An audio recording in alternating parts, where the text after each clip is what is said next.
Under the same moon, we share the love. Embracing the differences like hand in glove. Spreading peace and joy, it's a beautiful sight. Together we shine in each other's light. And why do we stand in love's pure might? Watching the world share in love and light. Hearts beating as one in our peaceful flight. Colors of harmony painting the night. United we stand in love's pure might.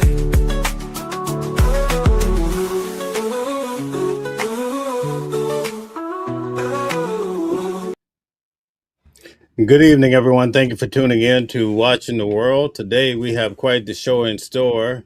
We have Mama Flips with us to talk about two very important cases that are happening, that are developing as we speak. In fact, with Karmelo Anthony, court will still be happening tomorrow. I want to welcome Mama Flips. How are you doing today? I'm doing good, thank you. Thank you for welcoming me. Hope everything is well. Yes, indeed. How are you? I'm okay. So what do you think about all of the stories floating around with Karmelo Anthony? Well, I'm very happy that judge was recused. I said it several times that I felt that the judge on the case was the wrong judge. I felt that the judge on the case actually uh, set up Kamala Anthony. I thought that he was completely biased and should not have been part of the case at all. The way that he railroaded that whole court to make sure that Kamala Anthony get the highest sentence, and then after that, having the nerve to actually not only instructed juries with the wrong set of charges. He didn't allow, for example, because we on social media, manslaughter, right? He didn't allow that. And then after that, he actually was able to give a sentence within 7 hours, and then actually have him taken to the actual facility where he's going to spend his time. It was just way too much. And then after that, he had an interview. My biggest issue, besides everything I heard about the court, was his interview after the fact, where he was sort of gloating and saying like he did a big one for the community to get rid of this young black male. And I'm just glad that he was recused. I thought that was the most amazing thing. I am hearing about the gentleman, so-called gentleman agreement that's been going on, that has been brought up by all parties. And I've also heard about how the prosecutor really tried to drag Kamala Anthony to make him be the worst person. But at the end of the day, we're hearing both sides, right? We're hearing the fact that the brother, and and the one that was on alive, and I don't like to talk about victims, but at least we begin to find out the truth, to hear what actually was going on with him. There is some weird story that I'm hearing. I'm not sure if it's true, that they're alleging that Karmelo Anthony was angry as a result of an ex-girlfriend or something like that. So I don't know if that's true or not. I'm just hearing a whole lot. I'm just waiting to see what the court decides. But I'm so happy. I think the first step of recusing that judge was the most important thing for me. Right. What do you think as far as all of the information coming out about Austin Metcalf and Hunter, about all of the racial activity, and also beating up girls, all sorts of things? It's horrible. I mean, it's horrible that this is what the boys did prior, especially to the victim. It's horrible to know that that was their behavior. I don't like, to be honest with you, the villainize survivors. I mean, victims. I hate that, because they do that to us all the time, like black and brown. Whenever one of ours get unalived, the first thing, we can't get victim services, because the first thing they do, they try to connect our kids with gang related activities and stuff like that. So I don't like to actually drag somebody who's unalive.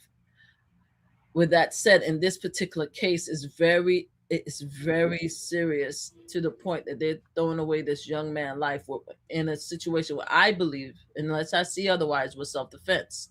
So it benefit us to know exactly who these kids are to help Carmelo Anthony to let us know what led to that incident. You know what I mean? So although I hate the fact that they're villainizing it, bringing out all the dirt on this kid who's not here, I think it's unnecessary. It's necessary for us to know exactly what's going on.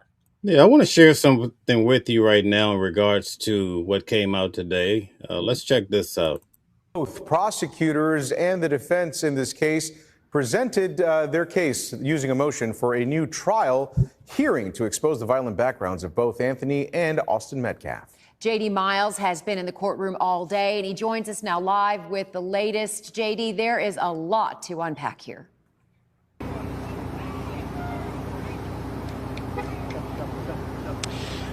There was a private off-the-record agreement between attorneys for Carmelo Anthony and prosecutors to keep the sordid backgrounds of the killer and the victim out of the ear of the jury and the public, to focus solely on the murder trial and what happened under that tent at the Frisco High School track meet last year. But now there's in this motion for a new trial, the background reports are being released, and the defense is going first, releasing 20 pages now.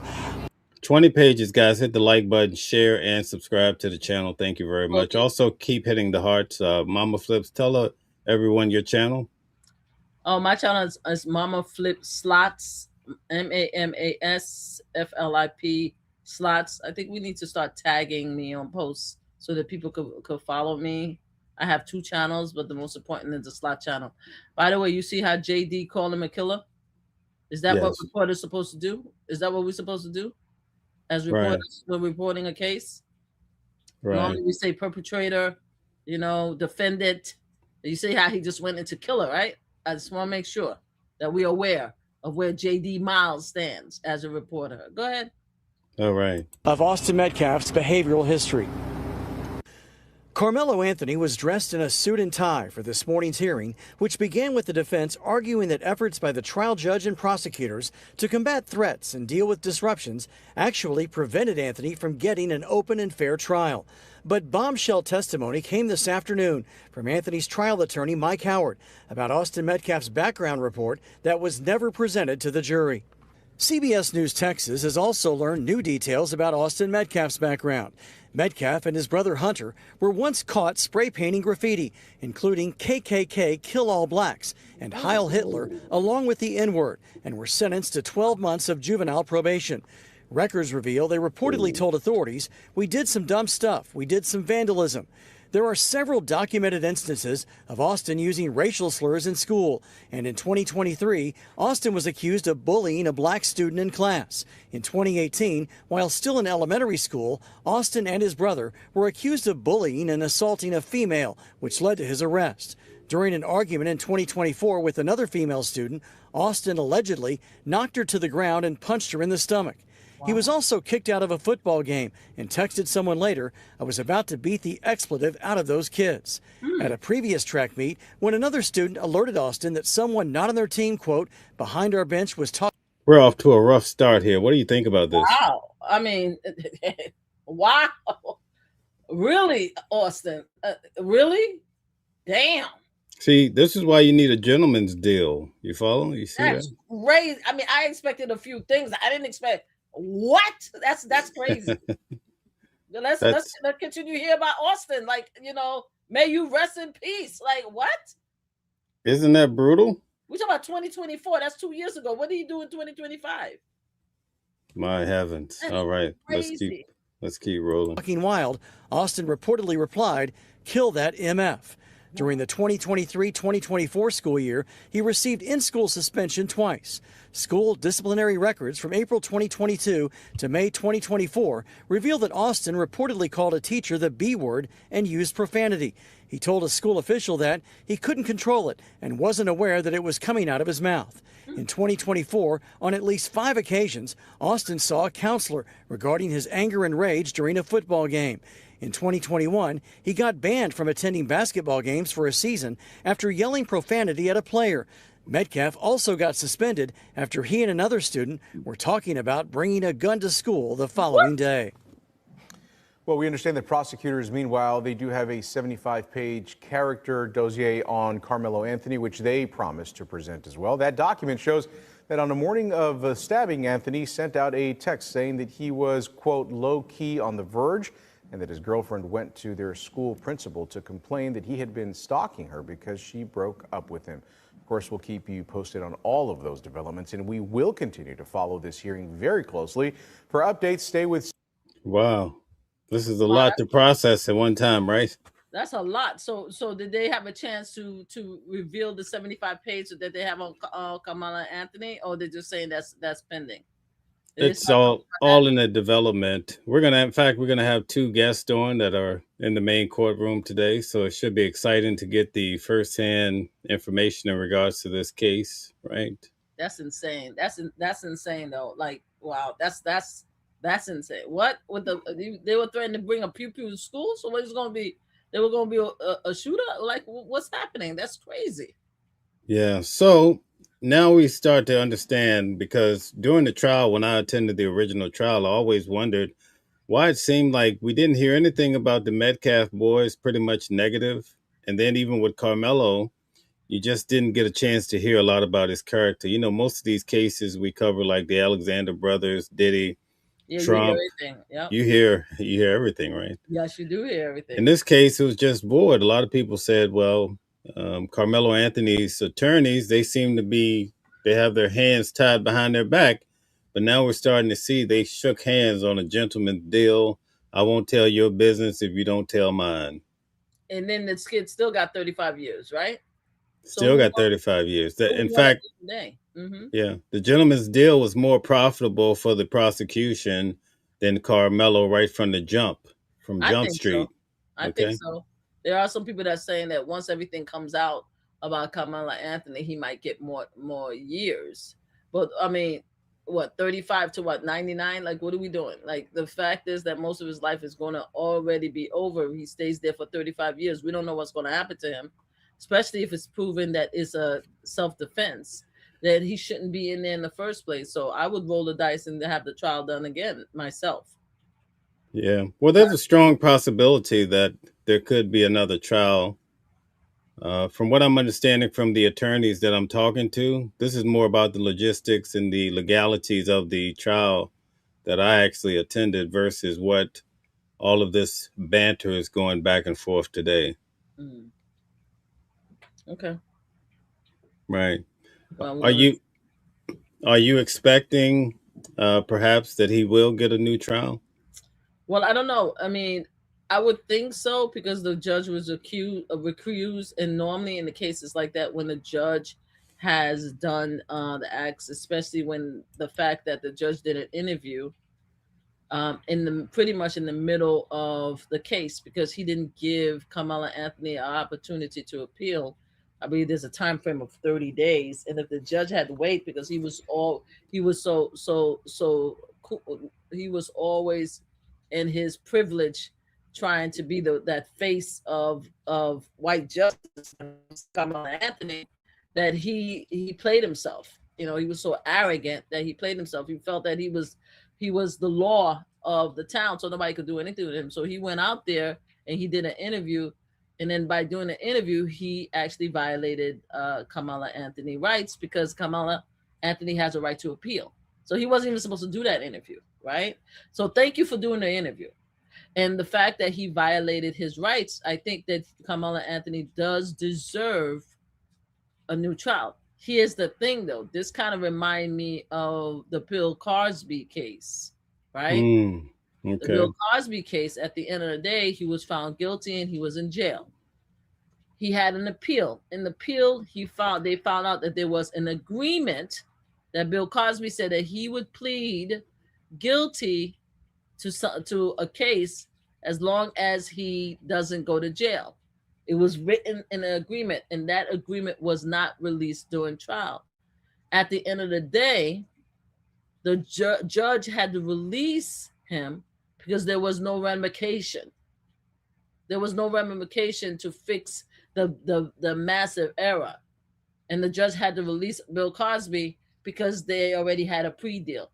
So now you telling me there's a gentleman deal that took place that could have possibly violated Karmelo Anthony. You have a judge who was so angry in his privilege where he thought that he was better than anybody else. So I think that there's a possibility, if it's pushed right, that if he doesn't get an appeal, that he could continue. They could continue to push it to a higher court and see what happens after that. That's how. Right. So yeah. So I don't know how they're gonna fix it. To be honest with you, I don't know how they're gonna fix this. What I'm excited to see is that already I saw a lot of headlines in regards to Karmelo Anthony. Oh, he's such a monster. That was because the morning, a lot of things came out in his behalf that were negative. But I want to see if they're going to stress the negative items that came out in regards to the Metcalfs. You know, I want to see what Megan. Not in that area, please. I mean, I saw your show with your boy yesterday. What's his name again? The one that doesn't believe there's racism in Mississippi. Your boy. Oh, Emmanuel. Yeah, Emmanuel. Hey, Emmanuel. Apparently, Emmanuel feel that in Mississippi and other states there's no racism, right? That's what he feel. The world is one big happy rainbow, and we should be happy and move on. You see, the fact of the matter is that where he is now, Karmelo Anthony is one of the worst places that he could have been to defend himself against a white kid, right? Okay, that area is predominantly white. They are the reporter just now. We just saw the reporter call Karmelo Anthony a killer, right? Just off bat, right? So it's going to be very difficult for him to get a fair trial. It's going to be very difficult for him to get a fair shake. They're never, I don't think, unless I hear it, I don't think they are going to be able to help themselves and tell the full truth when it comes to Austin. But even if they tell the truth, they're going to also make sure that they push the language that, yeah, even though he did all of that, remember, you're talking about a killer, though. You see what I'm saying? Yeah. He pushed the girl. He was just a kid, right? But remember, he was that one right there is a killer, though. Don't forget that. Oh, he called them the N-word. You know how these black folks are. I know how these black folks are. They use that word too. Why is it such a big deal? They use it in songs. They call each other the N-word. But don't forget that kid right there, that's killer. That's what you need to worry about. That's what I see. That's what I see going to happen. So I don't see that there's going to be any fair shake, no matter what they find out about this. Or he might dress as a Nazi, and they're gonna be like, "Oh, poor kid." Right. That's how I feel about it. Mm-hmm. Wow. I think that the fact that it's going until tomorrow. You always say, wow.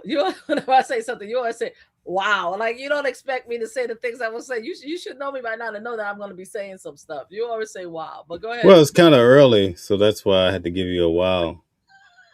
This case, I could tell, is getting to you. So all the cases get to me. But I already said this. I said this from the very beginning, that it wasn't a fair shake for Karmelo Anthony. And a lot of people thought I was wrong. A lot of people said I was wrong. Okay? Guests said I was wrong. Lawyers said that Mama Flip was wrong. All right? I've been told I was wrong so many times on so many cases, I don't even know what to do with myself that I'm so wrong. I don't know what I'm talking about. Mama Flip don't have the experience. She's not a lawyer. But yet, we are here. We are here today, though, right? This is where we at, right? Okay. I'm just saying. So whatever you say, wow, I find it funny because everything I've said, and I say now, and I'm going to say, I've already said before we came to this day. Okay. All right. We're getting a lot of pushback in the comments. I was just checking out some of the They can push back it up. We all know you can push back as much as you want. We all know that if Karmelo Anthony was a white kid and Austin was black, we would not be here today. That's what we know. It wouldn't have been a trial. He wouldn't have gotten 35 years. They would have called it self-defense and we would have moved on. That's Right. what happened. We all know that. So y'all can live in that make-believe world that y'all want to live in. But the rest of us that lived real life and live in these streets, we know exactly what time we're on. But go ahead. Yeah. You want to bring in some people? No, they'll be here later. This is your show, so we're gonna keep pushing. We want to hear what you have to say in regards to it. We also have to talk about Nolan, some new developments in regards to that. Also, his birthday, so we're gonna get to Nolan. Yes. But as Yes. far as Rest in- Carmelo go, do you think that this has an impact on the United States as far as race relations? I think the fact is that people is paying more attention. I think that people are now paying more attention. Like we've always known what race relationship was in America. As Black folks, we know. We have some of our brothers and sisters who are live special in Christ. They live special in Christ, and they believe the world is rainbow. But the rest of us, even though whether we're Christian or not, and I'm not, I'm a lapsed Catholic, we know what reality is. We live in reality. We don't live in Twilight Zone. We know what racism is, right? So the only thing is for many years, people were more polite about it. It wasn't so obvious. It was passive racism. You understand? It was implied. You knew who was the a-hole, but you also knew, we know what you're doing, but it was too polite. And then you had this man called Donald Trump come down the escalator, and everybody out here showing their entire behind, like they think they own the world. And in one way, they feel it is okay to say whatever they want to say and be as racist as they want to, but they also don't want us to think about the past. They want us to move forward. Like, why y'all blaming me? Why y'all blaming little Karen, little John, little Dick, and little Mark about the racism of period generation? We should move forward. We would love to move forward if a lot of you guys will stop with the nonsense and the disrespect. We would love to move forward if we feel comfortable that our kids are going to have the same rights as your kids. We would love to move forward if we know that there's a stand your ground law in Texas, and we know for a fact that if a white kid did it, he would have got off. We would love to move forward if we knew for a fact that if our kids was white and they went on a trip to an island with 4 Black guys and his behind didn't come home, that the police department wouldn't come out there and say, hey, we saw nothing, undeterred. We saw no issues. It looked like, a regular drowning. You see what I'm saying? We don't have equal justice in America because we're Black, right? Do you think that President Trump is going to help that in any way? The only way he's going to help is if they give him some money. If he has if it's a benefit to him. I find it interesting that every time people come in and they start talking about how Donald Trump did so much as far as race relations because he changed some of the incarceration law. Like we ain't stupid enough to see that it was Kim Kardashian that went up there with her big behind and stuff like that in her face to impress Donald Trump to make him change. And we're not smart enough to know that the people that he released are millionaires and that is an industry that have done some stuff. Are we that silly to not know that everything that Donald Trump do is a transaction? So it's okay that you guys want to give him a lot of credit and say that he's a successful businessman, even though he had 7 bankruptcies and he lied and cheated in taxes. You want to say that he's a smart businessman, but yet when we bring up to your face that everything he does for Black folks is because it's just transactional, then we're wrong. It's because he loved Black folks, right? It's because all of them love Black folks. We just think too much. We just think too hard. We won't let it go, right? That's what you want us to believe. But a lot of us don't believe that. We can't let it go because you guys won't let it go. And that's the point. When the father, Jeff Metcalf, when he said something about the watermelon felon, what do you think in regards to that from what you're hearing today about the behavior of the sons over the last few years? I hate talking about fellow survivors. He's a fellow survivor. Well, you could talk about Hunter. That's fine. No, I hate to talk about fellow survivor, meaning a survivor family, because I'm a survivor. So Oh, as a okay. survivor, All right. So, try to be so graceful. With that said, I hear that he's laughing at the people's faces in court, that he's just cheery. He's just happy go lucky, right? You lost your son. You would think that would change you. Apparently it hasn't changed him. So he's the same person that he was prior to his son unalivement, while his son alive to now. So let's see how much he laughed now when we see what happened if we get a new child. Let's see how he finds that to be funny. He's going to regret it for the rest of his life. He is an arrogant person based on what I see, right? And sometime one thing that I learned as being a survivor advocate for many years, there's a saying in the community, survivor community, when you lose somebody to such violence, it changes you, right? It either makes you a better person or it horn in to all the evil that was in you in the first place. It makes you even worse of a person. And looking at the father, it makes him even worse a person than he was before, in my opinion. right. You know, it seems that there's less agitators at this hearing than that was at the trial. Do you think that's because people feel like they got their way with him getting 35 years? You mean you mean on the opposite side? Because I know I saw a lot of black folks Opposite, out there. opposite side, agitators. Yeah. Well, I mean, I don't know. Maybe they feel that they have time, but if he gets a new child, they'll be back outside again. They'll be back outside again. And I think, is there more black folks now coming to the trial than it was before?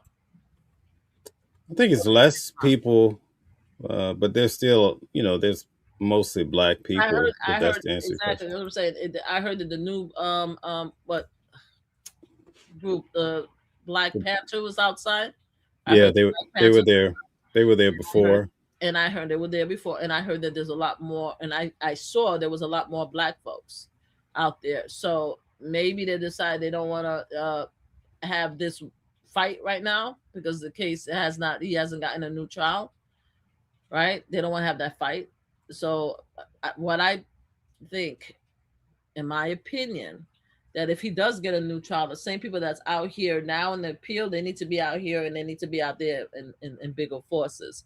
Because I know that this judge, one of the reasons why that I'm hearing that he didn't allow filming in the courtroom and why he restricted, I think I even heard that he restricted the rights of certain media. There was more media that wanted to be there and he wouldn't open up another room. So he restricted the seats and everything because he was afraid for the safety of the witnesses and for the staff, et cetera, et cetera, et cetera, et cetera. Right? That's what he said. Right? I think if there's a new trial, then there is going to be a lot more of the agitators, especially the white agitators, because they're going to lose their mind. And I think more of the black folks in the community should come out there and stand with the Karmelo Anthony family and see what's up. Because sometimes you have to take a stand for what's right. So I would love to know. So to answer your question, the reason why they're not there because they don't feel like to be bothered because he still has the 35 years. But I think that if they give him a new trial, they're gonna come out there and they're gonna lose their mind. Right? That's my opinion. But I also think that the same black folks that are out here at the appeal, they should come back out again if he gets a new trial, and then more so. So they know that we're not playing either. Just like we're not playing about Nolan, we need to stand up and say we're not playing about Karmelo Anthony either. Right, right. Bill Werski, from what I understand, he was talking about a lot of the content creators and putting out false information. They're also doing background checks on a lot of the content creators. Why do you think they're focusing so hard on the content creators and not the mainstream media? Because the content creators, most of us probably black and brown folks, and most of us don't have the restrictions that a lot of the legacy media have. Most of us speak our mind, say what we're going to say because we be damned, right? Nobody's going to tell us what to do. So they want to find out who we are. Also, a lot of our content creators do have different thoughts on different aspects of the case, right? And then you have some of them that also may go a little too far, as far as, making bold statements against the victim family, right? So I understand the fact that they want to make sure that the people that's going to court are not going to do something, harmful to anybody, right? But I don't agree with people trying to stop the First Amendment to report.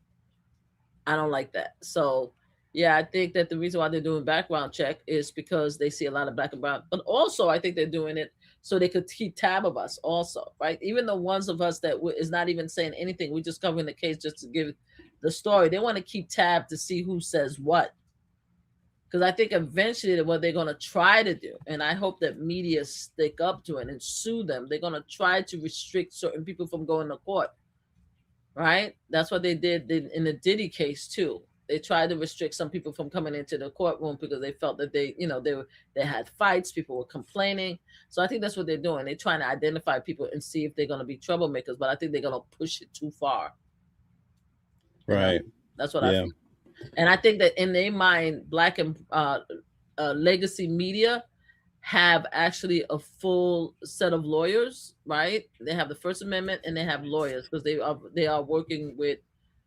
actually working with huge organizations. What they don't understand, especially for us here in New York, we also, as independent media, as long as we credited and we are certified, we have the same legal rights as everybody else. So I don't know if that's the case over there in where is it, Texas? I don't know if that's the case there, Yes, McKinney, Texas. When it comes to Karmelo Anthony, the story about how maybe within an hour or two before Austin was killed, that his girlfriend broke up with him, and he said something like, I'm low key on the verge, and then this whole thing happened. I think that's going to be the talk of the town tonight when it comes to the news. Mm-hmm. I think it was said probably to steer the news. You know how it is when it comes to these cases, the media pushes the narrative. What are your thoughts about that when this actual hearing is more about the last trial and whether or not it was done by the book? First, you have a super chat. Anybody has a question, we should put it in super chat so Mel can read it. You want to read the question, the super chat first, Mel? Okay, so Phil James says, so are you for unaliving at a school function if an altercation breaks out? I'm for defending yourself. And if I hear correctly, he attacked Karmelo Anthony when he wasn't supposed to attack him. He wasn't supposed to put hands on that kid. He didn't have a right to. And apparently he has a history of violence, of getting away with these type of actions. So it's unfortunately that this young kid was unalived. Nobody should be unalived, but I am here to understand that when it comes to self-defense, anything could happen. So that's the answer to the question that I have. So anybody else want to have questions, please send us a super chat so we could read it now, because it seemed like we don't understand how it works on YouTube, right? You see how Philip was able to get his question answered? Please do so. Please follow suit. Thank you so much. Thank you for being here. Okay, what you said. Okay, the story about the girlfriend, Mel. All right. The fact is that is young people, right, go through all type of tragedies in their life. How old is he? He was 17 years old. Even Austin. A lot of stuff they're gonna say about Austin's brothers, they did it when they were children, right? They were kids, they're growing up, they're not mentally there, blah, blah, blah, blah. If Karmelo Anthony came into that tent, right, and he attacked somebody, okay, he went, he took the situation out of his bag, he approached somebody, and he attacked somebody because he's mad that his girlfriend broke up with him. That's a totally different incident about what happened. The kid went there, he sat down, he went to talk to whatever his name was, Peter, who said that's not his friend and he never saw him his day of his life. Is that the kid named Peter? Eddie. Sorry, Eddie. He went to sit next to Eddie. Sorry, guys. Eddie, to talk to Eddie.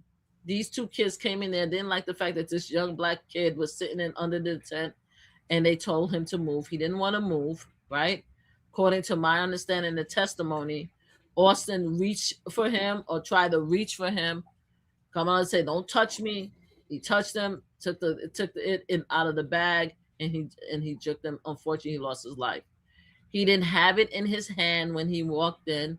He didn't have it in his hand when he sat down. He didn't approach somebody and do anything. This kid approached him. This kid touched him. Right? So everything that they have to say about his state of mind, his mental health, the fact that he's depressed because his girlfriend broke up with him, in the cases of stuff like that, if you know anything about domestic violence, and I've studied a lot about domestic violence because I've also worked with domestic violence victim, right? Most of the time in situations like that, they either unalive themselves or they unalive the person that they have an issue with.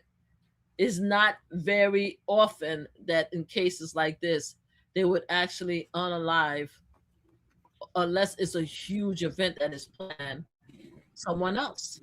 It's not often that case. Normally is a domestic violence or a close partner that get unalive in situations like this. You understand what I'm saying? So either way, even if he was so angry about the breakup and everything like that, the whole scenario does not lead me to believe that he decided that because his girlfriend broke his heart, he was going to go in the track meet, sit down, mind his business, talk to a guy, and then all of a sudden he's going to pick the first white guy and stab him. I don't see it. So you don't think one has to do with the other, I and don't that's see what's being spent? I don't see it. Do you see it as the case? Do you think that if he had the intent, because his girlfriend broke his heart, right, that he was going to go to a track meet, right, sit down, talk to a guy that he knew for a while, right, because it was raining, have his backpack on his back and then take it out, warn the person not to touch him, and then after that stab him because his girlfriend broke his heart? Right. Does that even I make sense? get I get your point, but I will say this when I cover these cases, I think the narrative, the story has a lot to do with it. And I think when you factor in the way Bill Worski put it out today, it's already being spun as being associated with him being, no longer with his girlfriend. So um, definitely he's going to be marred in regards to they're going to tie both of those together. I think at the end of the day, what's going to happen, what should happen, is if he gets a new trial to move it out of that whole county. I know that our attorney Calvin, the attorney, it was Calvin that was saying that that's the best county in the area because all the other counties are worse. I heard what he said, but I think is the best case scenario is to move him out because, to be honest with you, the jury pool is being tainted every single day as we speak, right? So that's the first thing. If I was a good lawyer, if I get a second trial, I will remove him. I would push to move him out of the area. That's one. Also, when it comes to the jury, you and I know that half the things these kids done is not going to be told by the juror. They're going to fight tooth and nail. And this is what they were supposed to do with the pre-trial. And that's another reason, which I did not realize they didn't have a pre-trial. Because every case in New York, they had a pre-trial where both lawyers have an opportunity to talk and tell the judge what is not going to be admissible in court, right? They didn't even have that. They had a gentleman agreement, right? So normally in these cases, they will have a pre-trial, they will have a trial where they have an evidentiary trial, right? With the judge. The judge will tell them to give me everything, every evidence you don't want the juries to see, and I'll make a determination. And then they sat down because we went through it. We went to the court. You know what I'm talking about. You're staring at me. Can you agree and shake your head? That's true. Oh, yeah. Okay, thank you. Can you just stand there? I want to make sure that everybody know I'm not lying. So we went to court where we saw the prosecutor and defense fight about every single piece of evidence. That's why the famed Diddy juror found him innocent and three of the five charges because they didn't see all the evidence that we saw. We heard all the evidence that they didn't see. You understand what I'm saying? So if this case go again, a lot of the stuff that's being said is not going to be admissible in court anyway because it's going to be prejudicial, right? So right now, all they're doing right now is trying to taint the jury pool. That's what they're trying to do right now Because I don't think half this thing is going to come out. I don't think half the thing about Austin is going to come out, and I don't think half the thing about Karmelo is going to come out. They're going to fight like cats and dogs. I don't know why they decided to do the gentleman agreement when they could have just done the pre-trial. This is why this trial is railroaded. This is why I don't understand. This was just a railroad kind of hanging trial because you guys didn't do anything correctly. All of this stuff that's being said right now, they could have agreed formally in a hearing through court records properly, and we wouldn't be here. But he didn't care. That judge was so freaking arrogant that he felt he ran everything, that he failed in so many different areas. So, yeah. So I don't think a lot of this stuff is going to come out in the wash anyway, but I really think that, the pool is being tainted right now. It's gonna be very difficult to find jurors that's not biased in this case. So I think if he does get it, it has to move. They have to ask for a new area. Okay, we're gonna bring up criminal defense attorney Calvin Johnson for a few minutes here.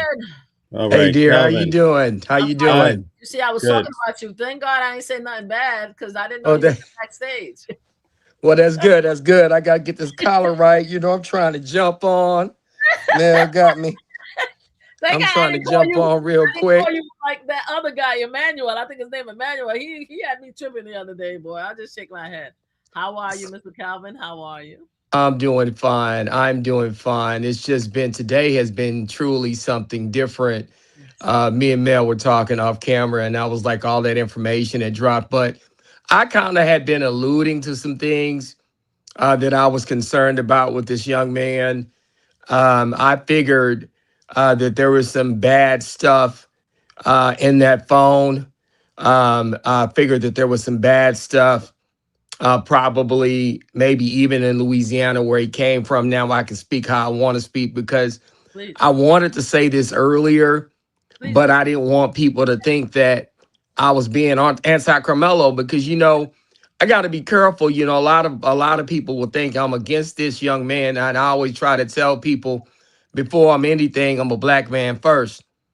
And I want this young man to be okay. And I wish him the best. I didn't wish this for him, and I don't want him to get an unfair trial.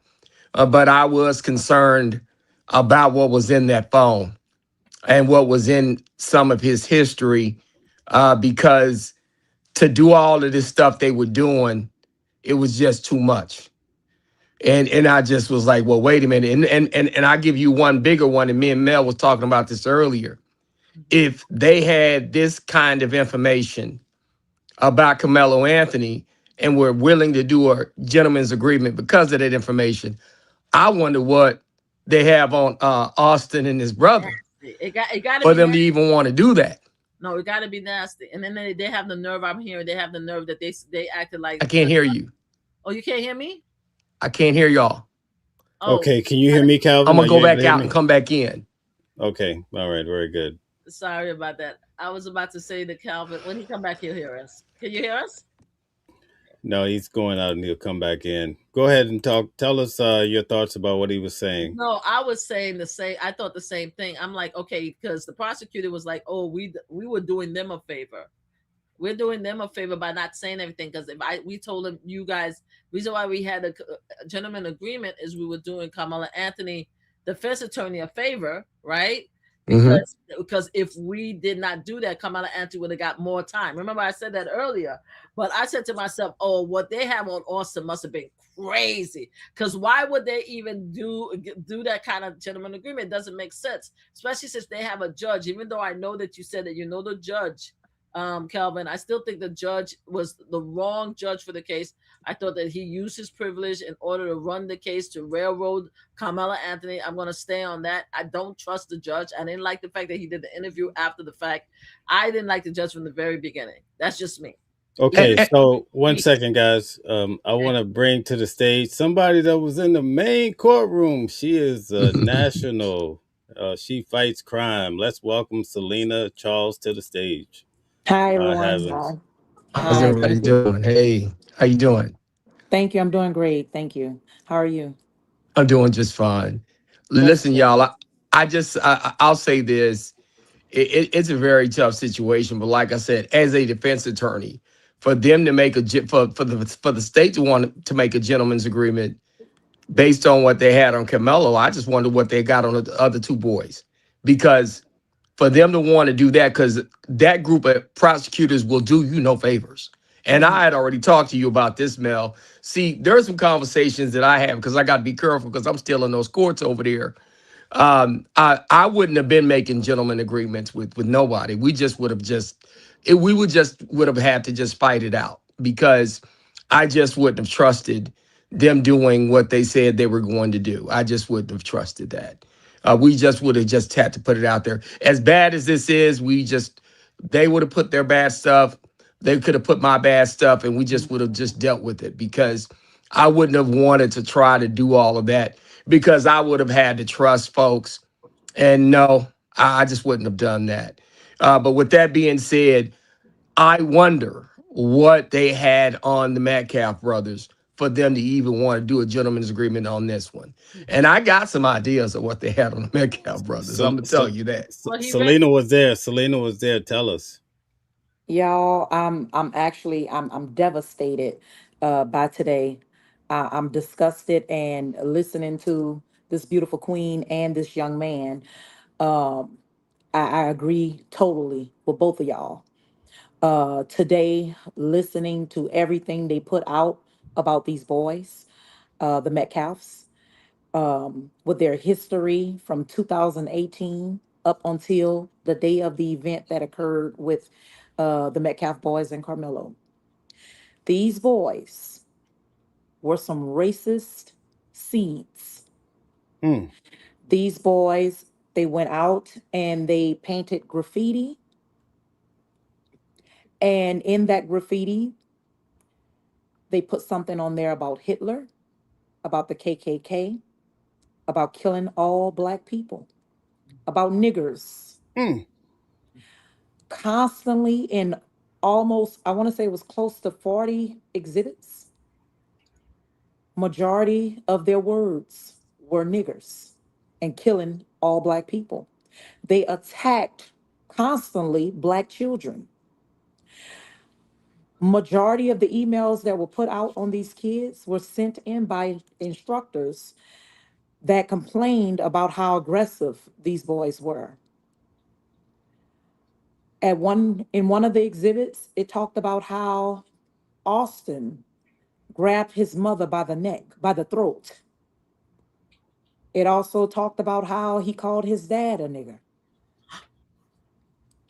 Austin had pushed a little girl so hard to where she fell and her shoulder was fractured. He told someone to, I don't want to quote if it was the instructor that he told to suck his penis, mm. but he told someone to suck his penis. Listen, with all the stuff that they was, with everything that they were reading in the courtroom today about these boys,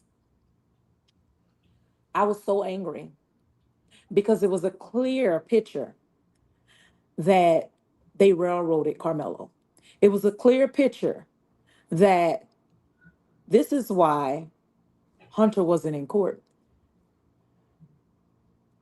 It was a clear picture that this is why they didn't want to say what occurred with these boys, what happened with these boys' history. Now, there was a message that was sent through text message between Carmelo and his girlfriend in 2024. And he stated something about having no, that he would stab someone and lick the blood off of the knife. Russell stated, Russell asked Michael Howard if there was at any time that police had to come and engage in that interaction with the text message. Michael said no. Mike said no. Um, there was a picture that they put out with Carmelo with a weapon, a firearm, and they couldn't distinguish whether that was a BB, or I don't know what kind of words I can use here, but they couldn't They couldn't distinguish whether it was real or whether it was fake. Fake. Yeah. But that was like the only two things that they called out pretty much about Carmelo compared to these boys and all of these exhibits. It was so disgusting to where I couldn't even finish write. I got sick of writing. I got disgusted. Like I was outraged. I was angry. Tears was just coming because I was fed up because it was a clear indication that Carmelo Anthony was railroaded. And had they would have considered Carmelo's rights to a fair trial, everything would have been put on the table. Whether it would have hurt someone or exonerated someone, all this should have been put on the table during the trial. It should not have been a agreement. What did I tell y'all? I mean, and we've done podcasts before, and they will tell y'all, what That's did I say I would have done? If I had a whole year with this young man, I just would have got him ready and we just would have went to war. I always tell people what I would have done with him, and I'm just gonna be honest with you. I'm a former athlete. He's an athlete. I just would have treated it like it was a training camp. And I would have been like, hey, listen, you got to treat it like we're playing football. You just gonna have to duck and dodge them. And we're gonna have to go in here and this is what we gonna do. Don't let them catch you, don't let them beat you. And I would have gave him a pep talk. I would have had him ready, and their dirty would have went against our dirty. Well, what I would have did, what our dirty is, I would have told it our way first. I always tell people when I have a bad set of facts, I don't let the other side go out and use it first. I tell it my way first. I put it out there. I put the bad stuff out there first. I put the bad stuff out there first, and I put it out there early.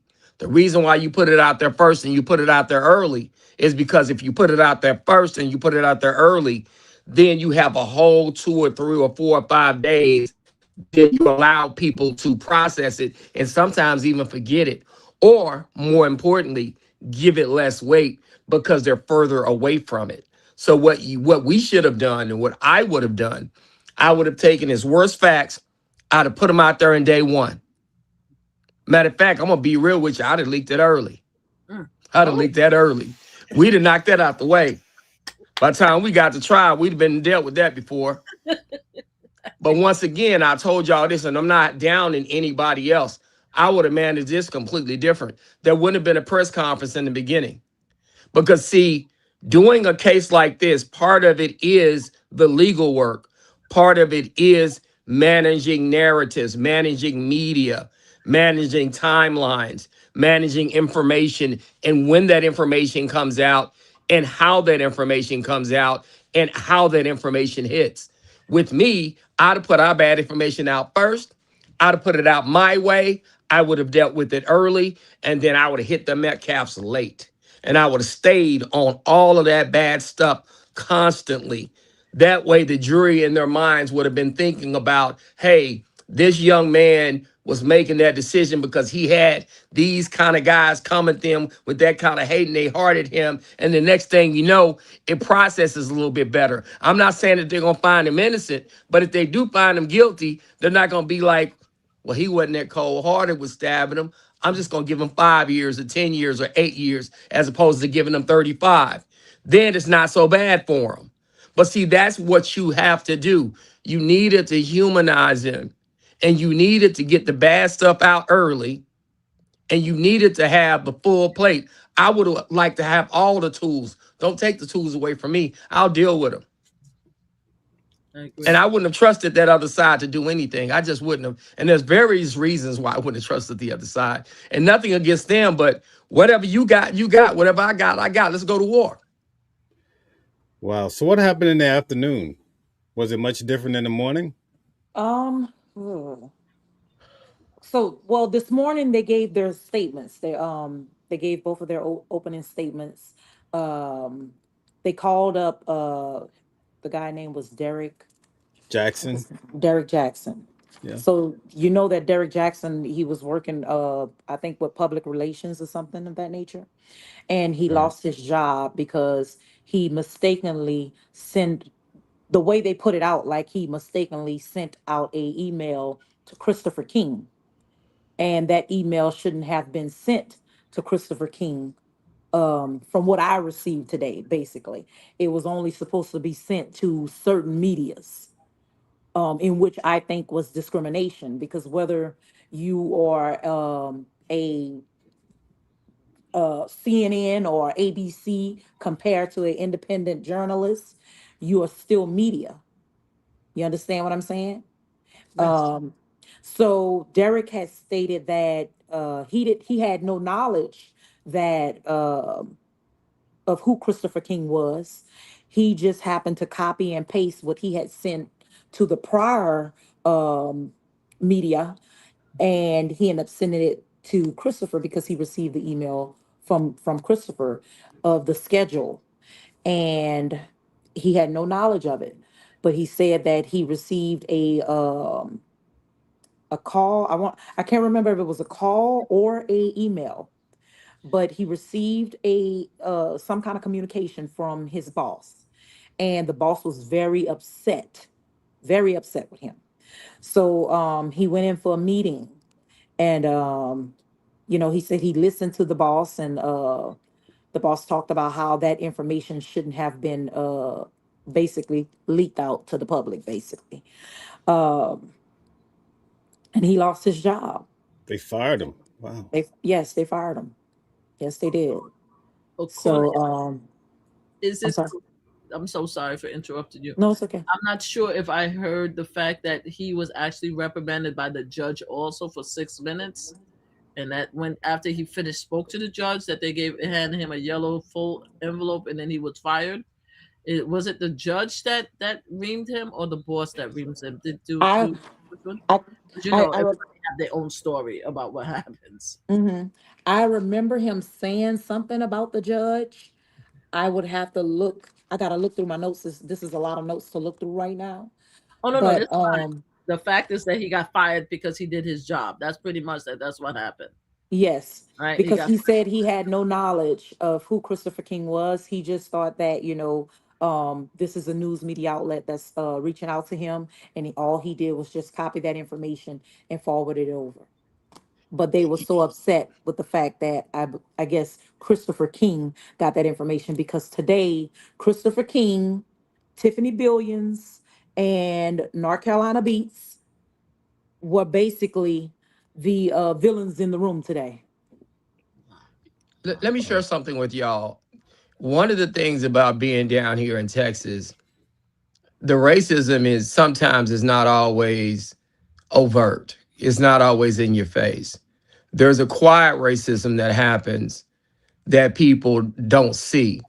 And then when you're down here like myself, I see it all the time because there is a group of folks that, can't, okay, I'm about to go out and come back in. No, I can hear you. I can hear you. I think it's her. I could hear him, but you can't hear us. Can you hear us? You have to go out and come back in. You have to leave and come back in. Oh, there it goes. I can hear You you can hear now. us now. Okay, all right, Yeah. all right, okay. hmm Because I could hear Calvin. I could hear Calvin and stuff like that. But yeah, he'll be back.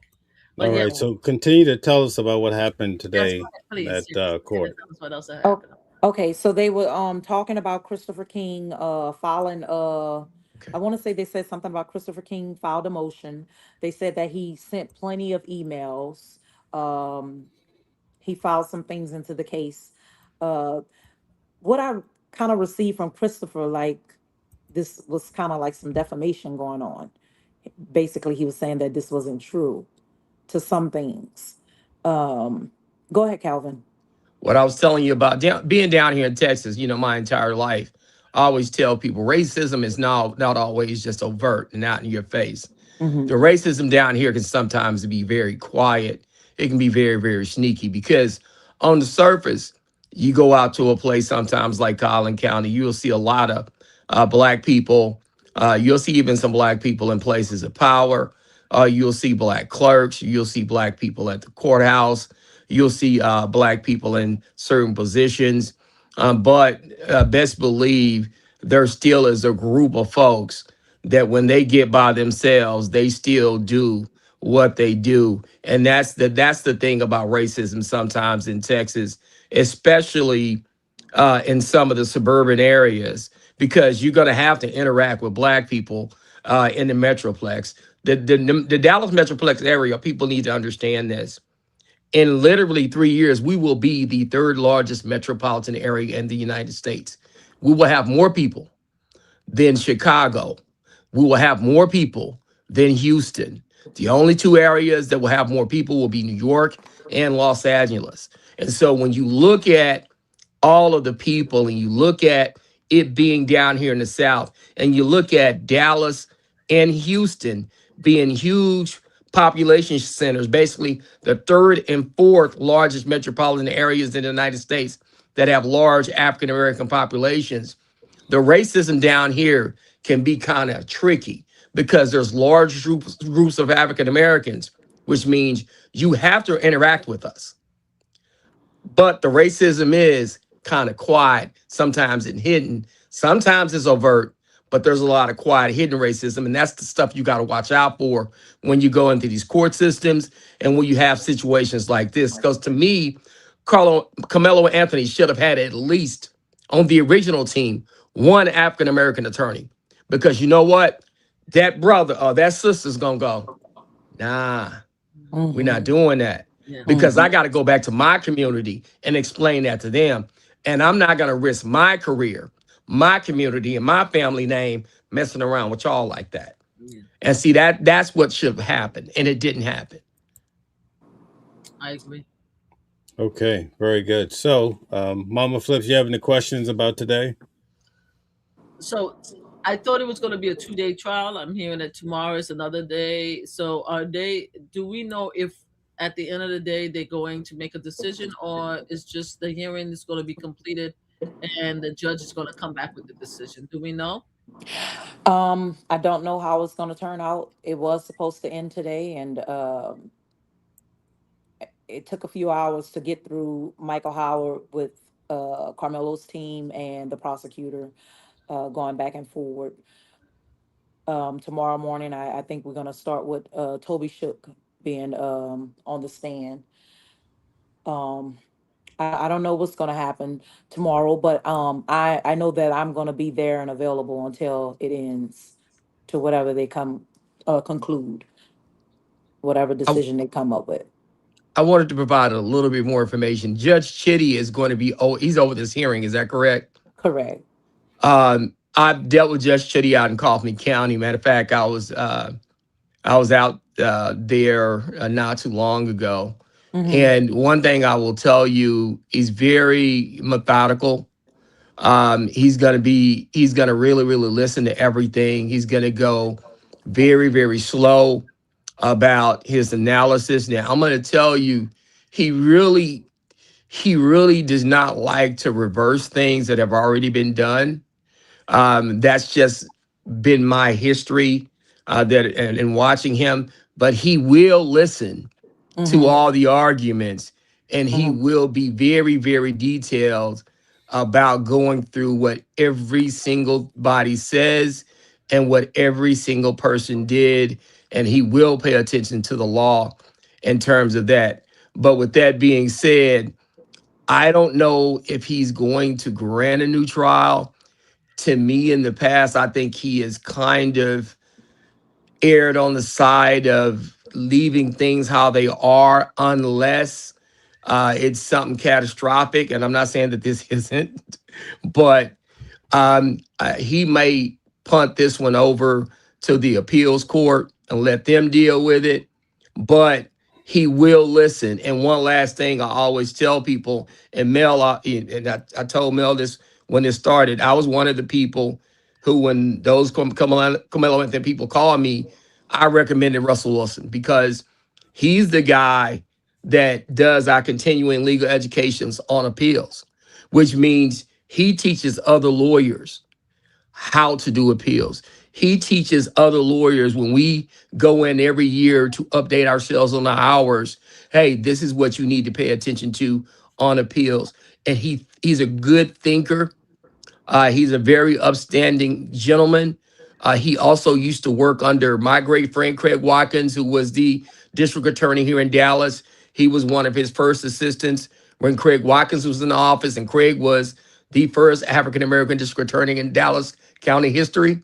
And so I'm telling you, Russell is really, really, really good. And I will tell people, yeah, it is catastrophic in terms of the way that he was done, with the way he was treated in terms of Carmelo Anthony was treated. I'm responding to the actual comments, but a lot of that was kind of done by his own lawyers by making those gentlemen agreements that were not on the record. And that's why Yeah. when you don't have things on the record, that's why I put everything on the record, because your reputation Mm-hmm. is out there. And for your client's sake, a lot of judges, even when you on motions for new trials and on appeals, when stuff is off the record, they won't even consider it no matter how bad it is.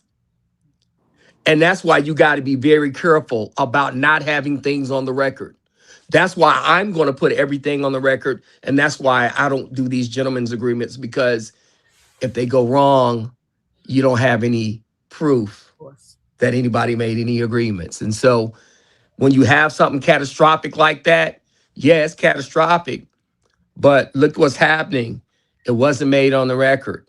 And so what judges like Mr. Chitty, what the way they think is, if I allow stuff that wasn't on the record to factor into a case like this, then I'm setting precedent for other people who have issues on their cases when other people did not put things on the record to come into these courts and say, well, I know it wasn't on the record, Judge, but they were over there talking in the corner making deals. People like Chitty think like that. So that's why I say, yes, it's catastrophic, but it was catastrophic off the record. That's why you don't do that off the record stuff. And I'm just being a lawyer, not trying to be on one side or the other. I'm just telling you based on my knowledge of dealing with that particular judge and I've been doing this 25 years in this area.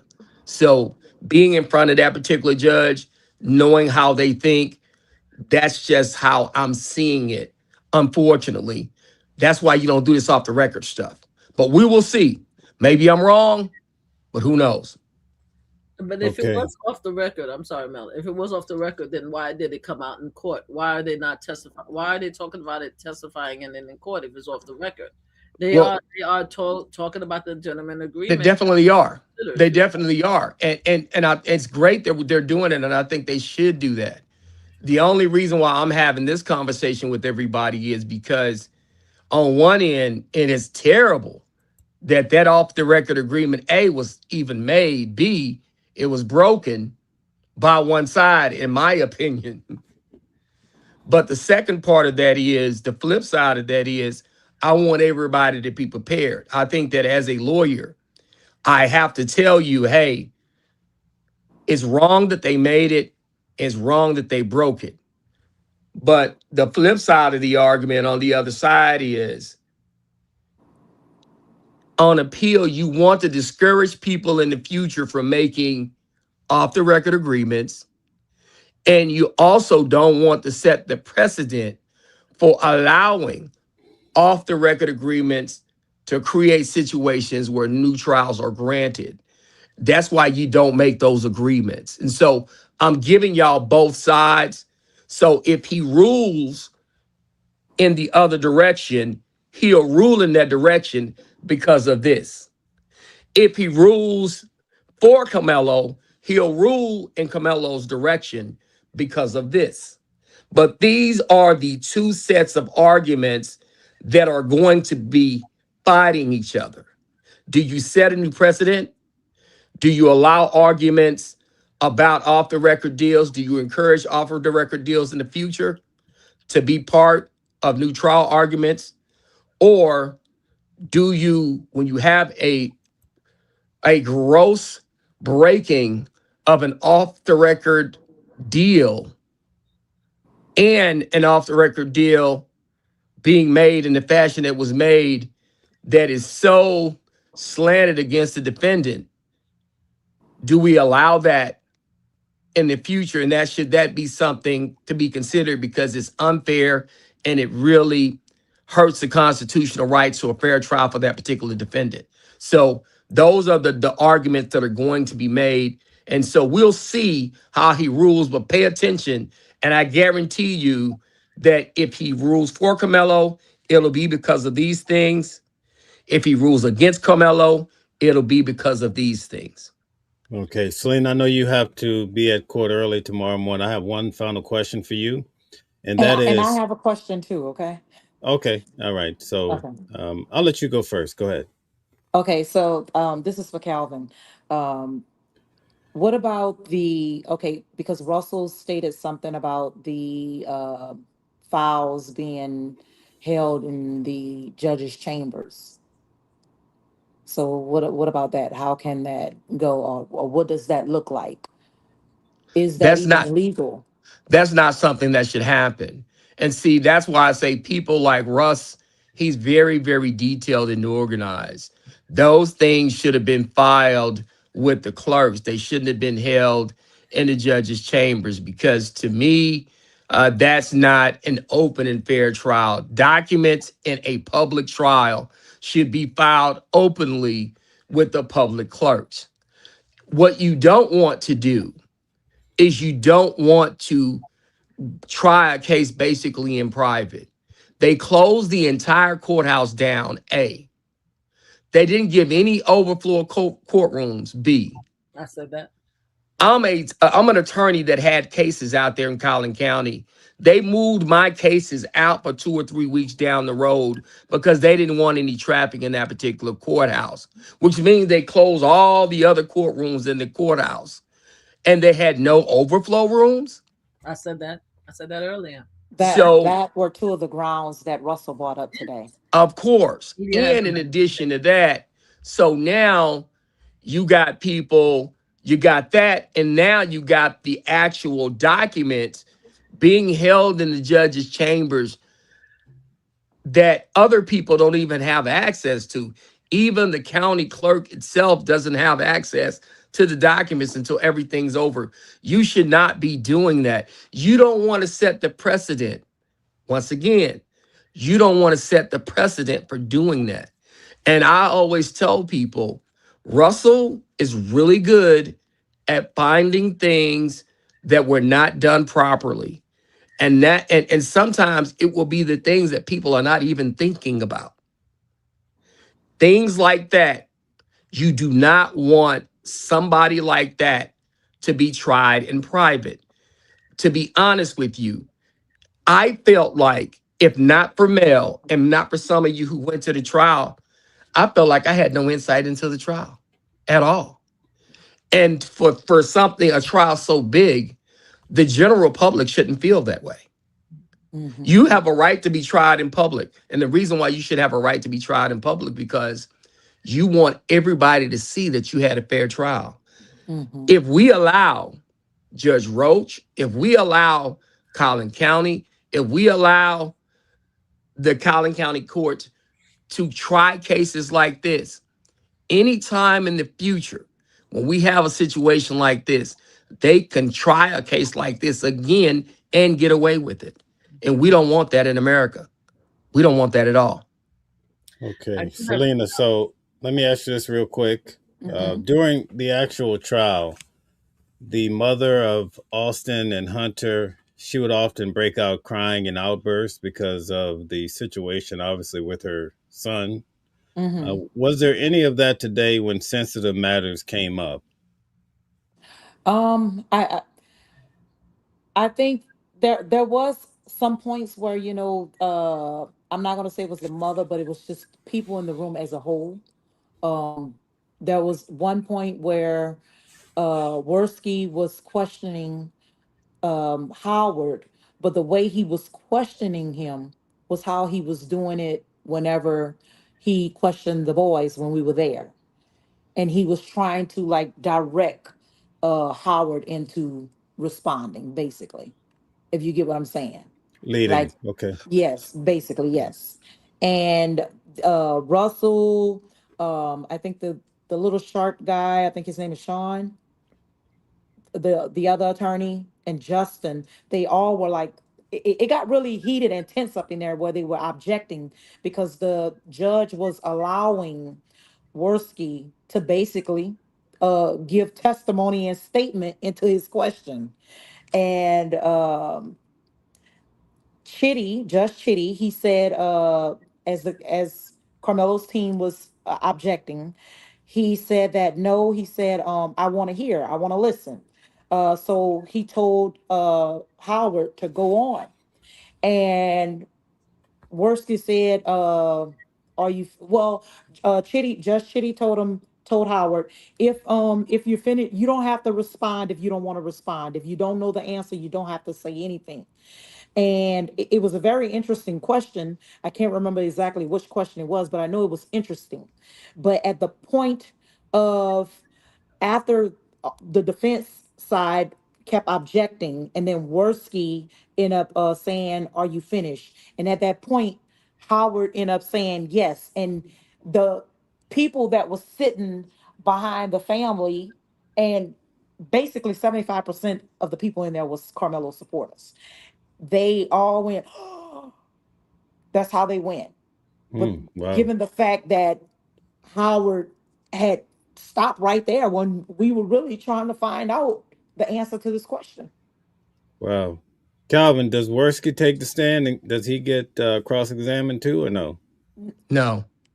Because I'm sorry to jump in. I know you didn't ask me that, Mm. but Russell made a statement today saying that he didn't want them to jump from being prosecutors to actually going up there and basically being advocates. Exactly. hmm And So he and wanted them to stay put. and I Thank you. always and I will tell y'all this based on some of the things that have happened today. And I will and y'all rest assured, I've been knowing Russell Wilson a very, very long time. He is very methodical. I don't think that Mr. Worski is getting the one up on him. Russell knows what he's doing. I trust Russell. Like I said, if I had to appeal a case, and when I do have to appeal a case, he's the person I call. He's appealed a couple of mines that I needed appealed, and he's won a couple of them that I needed appealed. That's why I call him. And so I'm telling you right now, he's a very good attorney. He's very methodical, and he's an upstanding gentleman. I think he's going to do fine. And like I said, Carmelo's in good hands. He's probably in the best hands he could be in, and I hope that that he gets the justice he seeks, and I hope he's able to navigate himself through these tough waters, him and his family. I do have All one right. question, if you don't mind. Why isn't it automatically a new hearing when they recuse this privileged racist judge? Even though I don't think, even though you don't think he's racist. This is what I tell people, right? What you have to do as an attorney, and this is what you have to do as Carmelo's family, and I always tell people this. I'm real transparent about how stuff is. When you are judging Collin County and it's a Republican county, you gonna take care of the people who put you in there.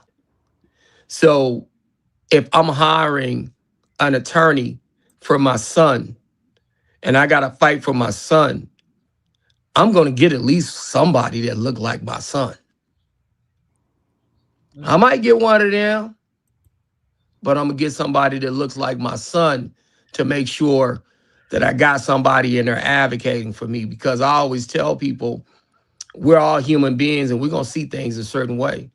Black folks gonna see things a certain way. White folks gonna see things a certain way. And we gotta start taking care of ourselves. So I have no illusions about what went on. The people in Collin County are Republicans. If you see what happens down here in Texas, these Republicans are gonna take care of themselves. They are trying to annihilate us down here.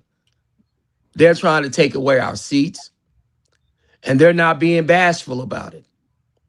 So we got to have enough common sense to know when we send a young man in there, to at least have somebody that look like him sitting next to him. So sometimes we have to look at ourselves and how we play this game before we start looking at everybody else, because people are just people gonna push out what they know. People gonna push out where they see the world. Those folks out there see the world different from the way we see it.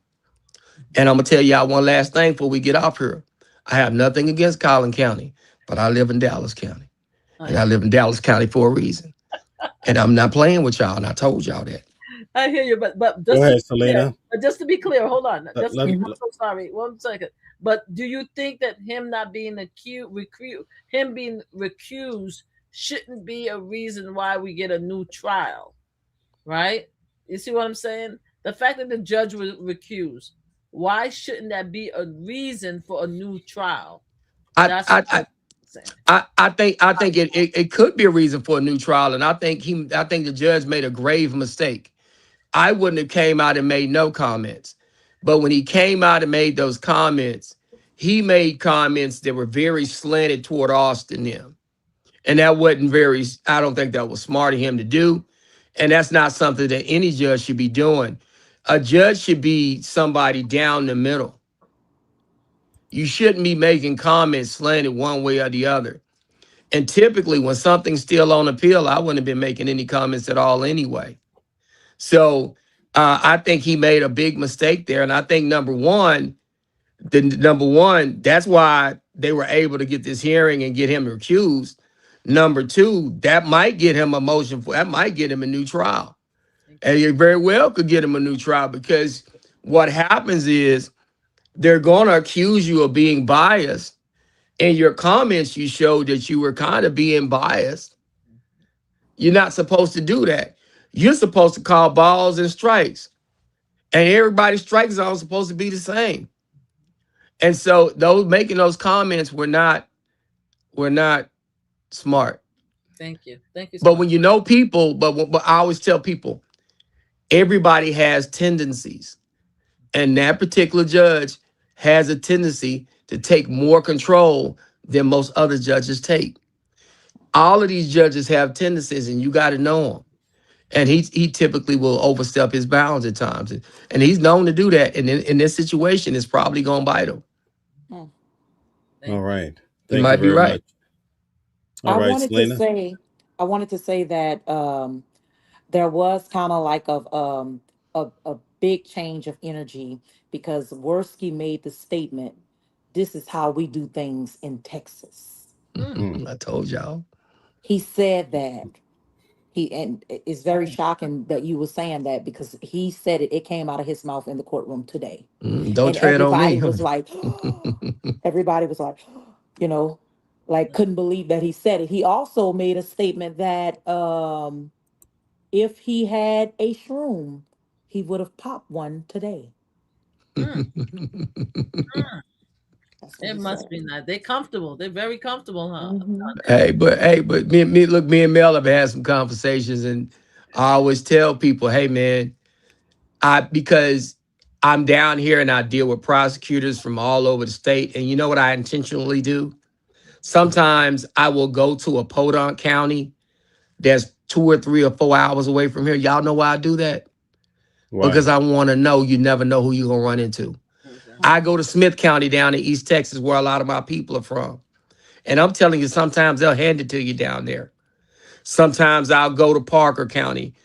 Sometimes I'll go down to Houston and try a case. Sometimes I go to these little bitty counties because I want to see how it is down there. You never know who you're gonna run into in these little counties because you want to know how other places do things. But with that being said, there are a lot of prosecutors in Texas that believe that that's how they do things in Texas. But we have to stand up for ourselves, and we have to stand 10 toes down, and we have to fight them. And that's why I said there wouldn't have been a gentleman's agreement. You can get a punch in the mouth. We ain't agreeing to nothing. I ain't shaking your hand. I swing at you, Exactly. and you can swing back at me, and then we can shake hands after the fight's over. But we're not shaking hands before. I agree. We go to war, we shake hands later on. That's what you got to do. And if you're in there with the judge, and that's another thing I always try to tell people, I know Judge Rose, but guess what? If I'm in there with Karmelo Anthony, I'm gonna piss him off if I have to. I don't care. I'm not scared of him. And if he gets mad at me, so be it. I don't care. I've made judges mad before, but that's not. My job ain't to make them happy. My job is to advocate for my client, and I got to be willing to go for my client.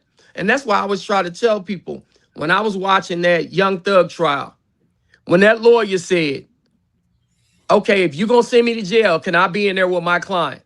I said, oh my God, hallelujah. That's what I'm down for. Put me in the cell with my guy. Ryan Steele. I'm Ryan ready to Steele. go. I'm ready to go like that. And that's That's what you it. got to be ready to That's it. do. I love that. I You love got to that. be ready to go. If you got to go, you got to go. So be it. I love it.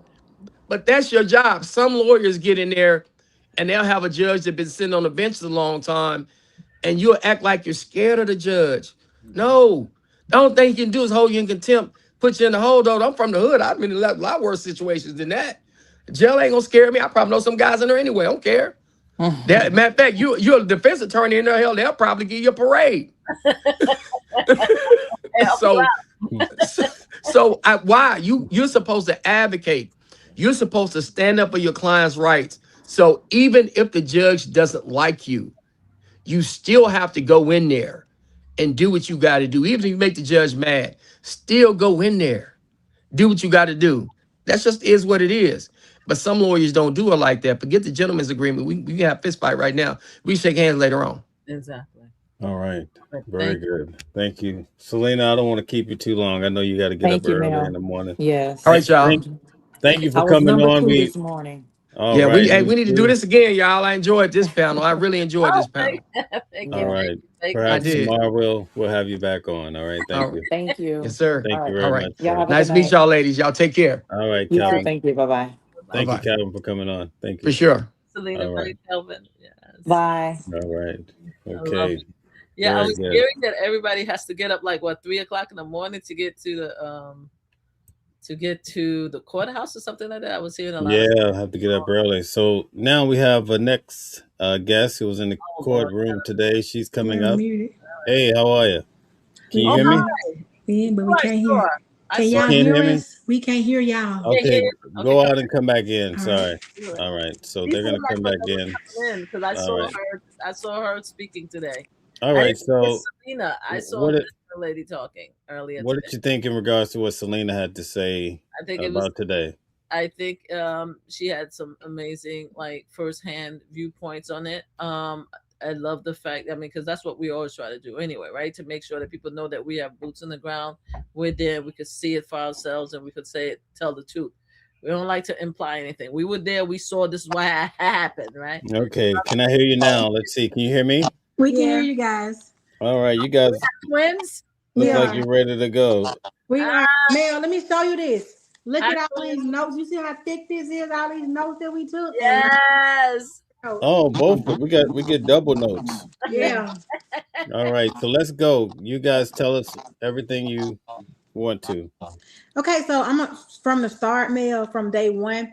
We ended up in the overflow room from day one, but the energy was off from day one because the officer he came out and he stood there and he said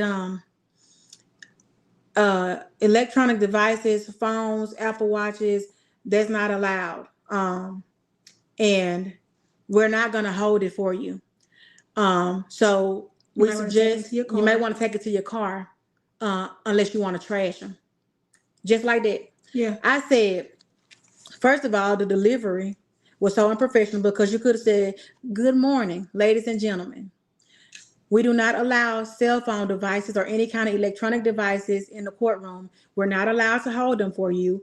You can take them back to your vehicles, but we are not allowed to hold them for you." And why would you even mention you can trash them? Who want to throw their devices in the trash? What type of stuff was this? I was like, okay, they on one already today because what was it? What was the professionalism? Like you just come out here and just talk to people any kind of way from day one? Just talk to people any kind of way. Is this a different line? Wow, this is something. So tell us what stood out today. Oh, the Metcalf stood out today. Yeah. Mel, coming from lunch when I first reported with you, what was standing out was Karmelo. Oh, Karmelo, he had these texts in his phone about licking blood from knives. There were some things in his phone. He was enrolled into this program for kids who cannot keep their hands to themselves. He was stalking his girlfriend. All that came out, right? So we left out of there thinking that, well, I'm not gonna say we left out of there thinking that Karmelo was a bad person, but when you left out of that session, people had the impression of what really, what they tried to paint a bad picture of him. Basically, they wanted to paint him as, a monster, someone who had malicious intent. Mel, when I tell you, it flipped like an Uno card when we got back in there. When I tell you what they laid out, Mel, was so bad, significant. Immediately when he started to put up the documents, the exhibits from what Austin and Hunter, the allegations against them, the things that the defense attorney knew about, Mike Howard, as well as the prosecution, they knew this, okay? These were the things that were agreed upon that were not to come out, due to this gentleman's agreement. Mel, I want to say this. I was writing so much that I had to look at my hands to see if my rings were too tight because they were cold and turning blue, and my hand was hurting from so much I was writing and trying to keep up. And Russell, he wasn't rushing it, right? He was asking Howard the points on the different, bullet numbers, the different numbers of the incidents that were there, but it was so much you couldn't capture everything. They had in bold writing the incident. Underneath there, it outlined details of the incident. We can go through that with you guys, but I want to tell you that we stopped at 53, okay? 53 incidents. 53 incidents again about Hunter and Austin, and it was pretty straight cut, Mel. There is no over-exaggeration. There cannot be. There was no speculation. There was no falseness. It was laid out where you can see these were the aggressors. They definitely had an issue. It's not something that has just started. This is a record from when they were younger. What did I say? 10 years old? This started from 10 years old up. It was significant. It's so bad. It was so bad that we left out there saying, if the judge has the power right now to say, let him go, you need to be saying, let him go right now. Let him go. Turn him loose. The volume, when we got out of there, we took a break. The volume of people that were speaking, you could hear all the chatter. Mel is just chatter all through the hallways. People were expressing anger. They were concerned. They felt deceived, Mel, to know that all of this information existed. You guys knew that. I understand you're saying that there were some things against Karmelo Anthony, but when I tell you the things that were in Carmelo's phone, Mel, it was, if I can, give context, I want to say this is, I don't even want to say this. I want to say a sheet of paper. Whatever they found in Carmelo's phone was a sheet of paper compared to this. Wow. It was there was no comparison, Mel. And there was even no question about it. And the things that they saw in his phone, to me, they were not so significant that they would destroy his claim for self-defense, Mel. They were not that significant. They wouldn't have had that much impact on his claim. So I do not understand. And people, it was obvious they did not understand why this agreement was put into place. Why would you ever agree to that? There was nothing that bad in his phone or against him, Mel, that could have ruined him. Nothing. And that's a problem. If we're going to stop and let you guys ask questions if you have questions, but we have the notes for you. Some things that I wasn't able to catch, maybe she was able to catch, Mel, but I'm telling you, the hand was hurting. It's tired. Well, since you guys wrote the notes, can you hear us? We can hear you. We can hear you, Mama. Yes, we would love to hear the most egregious stuff that was said about the Austin. If you guys have the note, I know we had someone earlier. She said it was over 40. You guys are saying over 50. That's 50, 53. Wow. We stopped it. Yes, please. If you could put a few incidents, we would love to hear.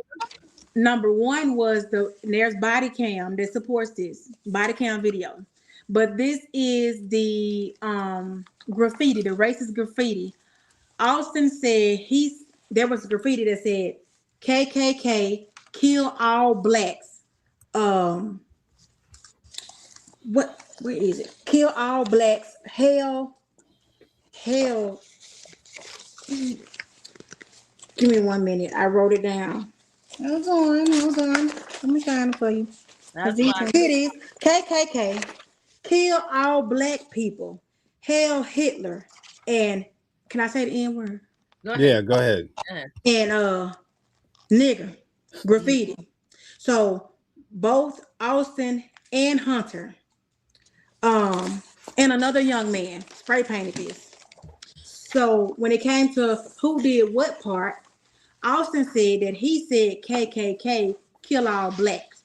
The other guy, I don't know if I can call his name. I'm gonna call him L. L said that he drew the dick. It was a dick, and he drew the dick and said that both Metcalfs drew all of the other information. And Hunter, no, also the L statement was that they took it a little too far. He drew the D. Austin, his statement was we did some dumb stuff. We did some vandalism, basically admitting, what they did. The L guys, the young boys, his mom said, I would rather him learn now than in 5 years and I have to deal with a body bag or something. I don't know what that meant. Yeah, but that's what she said. That was number one. Yeah, that was number two is where Austin sent a text message that he would kill a motherfucker sitting behind him at a track meet. His name starts with an E. He was behind him on the bench talking wild. That's what they use. They call him no. They call him an egger. And an egger is slang for Hispanic boy. And they said that this egger is behind us talking wild. No, the egger is slang for youth ghetto Hispanic. That's what egger is slang for. And then Austin said, boy. Yeah. Who somebody text? It sounded like that 10 was popping that day, right? Yeah. Somebody text and said, this motherfucker sitting behind us, talking wow. Austin text him and say, kill that motherfucker. What? And that's what happened. That's what happened to Karmelo Anthony. What is that? If that's not a clear case of premeditation, that's Mama just Flip. I'm here to tell you from being in that courtroom today what would have happened to Karmelo. They would have killed Karmelo. They would have killed this baby. I said it. They were egregious. I don't even understand how that, and I'm not just over exaggerating. I honestly don't understand how their parents slept comfortable around them. I don't understand it. Not the watermelon felon. Oh, I don't understand it. A watermelon felon. Yeah. Oh no. Can you imagine? I heard that what he did to his mom. Yeah, he grabbed her around the throat. And then he said he gonna beat the fuck out of his dad and he not gonna do shit about it. Yeah. Oh my God, this is too much for television. Yeah. Oh, Mel, I also want to point this out because this Take your time. Yes, this is what Howard show. Said. All of this is coming out when Howard was on the stand. Howard said, and I quote, Karmelo entered the tent and talked to Edwin Paul. Can I? Because his name. Go ahead. Talk say to Eddie. Say Eddie. Okay, Eddie. Talk to Eddie. After several minutes, Hunter approached Karmelo and Austin joined. All right, so that's establishing right there, Mel. That's what I said. That's what I said. Yes, that's what I said. Mel kept on saying that over and over again. That's what I said. Yeah. People call Mel a liar. So listen, hold on. Check this out. Yes. I showed everybody in the video. Right. Yes. Let me mute you guys up for a minute. This is very important. Okay, let me mute you guys. So, check this out. This is very important. Karmelo came into the tent after the twins. He sat behind Hunter. Okay. Hunter's sitting in front of Karmelo. Austin is over to the right. Austin comes over and he attacks Karmelo. But before he touches Karmelo, Hunter is already on Karmelo. He's turned around on his knees on the bench, clearly leaning into Karmelo. Austin comes over. He's the one. I think the knife was for Hunter, the first guy, but Austin ran into it because Hunter was already on him. So that's it. That's all I have to. I'm glad to hear that this is good. Okay, and number 3 is where Hunter was banned from a teacher's classroom a day before the incident, April 1st, 2025. He was banned from a teacher's classroom because he kept kicking the door and the teacher banned him. And It's a boy. His name is C. I think they asked him, what happened? Hunter replied, "Fuck that weak ass teacher." Yeah, he said, "No, we not. I'm talking to her. Fuck that weak ass teacher." When he was talking Oh to the my other, God. yeah, Not the teacher. Not yeah, the teachers. teacher. Nobody had authority. Oh Mel, man. they looked teachers eye to eye and told them, "You fat bitch, you dumb bitch. Fuck you." What the hell? What are we doing here? What the hell is this? These kids was running the whole county. They were running the whole county. What the hell is happening? And then This is too much. for the mom to try to portray like these kids were innocent when they had their hands around your neck, you should be ashamed, a filthy shame of yourself. You know what you raised. And let me tell you something else. I wanna put some icing on that cake right there I just dropped. One of the things Worski said when he was trying to refer to What is Caleb was that? that mothers tend to think that their sons don't do anything wrong. But I think you were talking to the lady sitting to the left over there behind you about her sons. Exactly. You thought that they did nothing wrong, but we got 53 incidents that say everything that they did was wrong. This is 10 Oh, years. this is more heavier than the Young and the Restless. Yeah, man. Y'all just keep listening. It got us young and restless. We can't sleep around here for this stuff. Oh my God, Damien. Lord have mercy. Like that's crazy. Like The- 10 years old. 10 years old. They did something. Let us finish reading these to y'all. Please. Okay, you got number 4. What is it? Number 4 is where Hunter messages about jumping on the kids at an independence track meet. At a prior track meet. So Hunter had messages. They were able to recover. And let me tell y'all, some of these things I noticed, it said Cellbrite. That's the device where they can recover the deleted things from your phone. And I don't know if they were deleted. I don't know because I didn't pay attention. I know Cellbrite can, access anything, just download your phone. I don't want to say that they're deleted though, because one of the things that Russell said, or he made reference to, was that they were like a trophy to Austin. He kept these things. Videos and kept them. He kept them. There are videos. He kept them like they made him feel powerful. They made him feel a type of way, Mel. So I don't think they were deleted. I think this stuff was actually in his phone.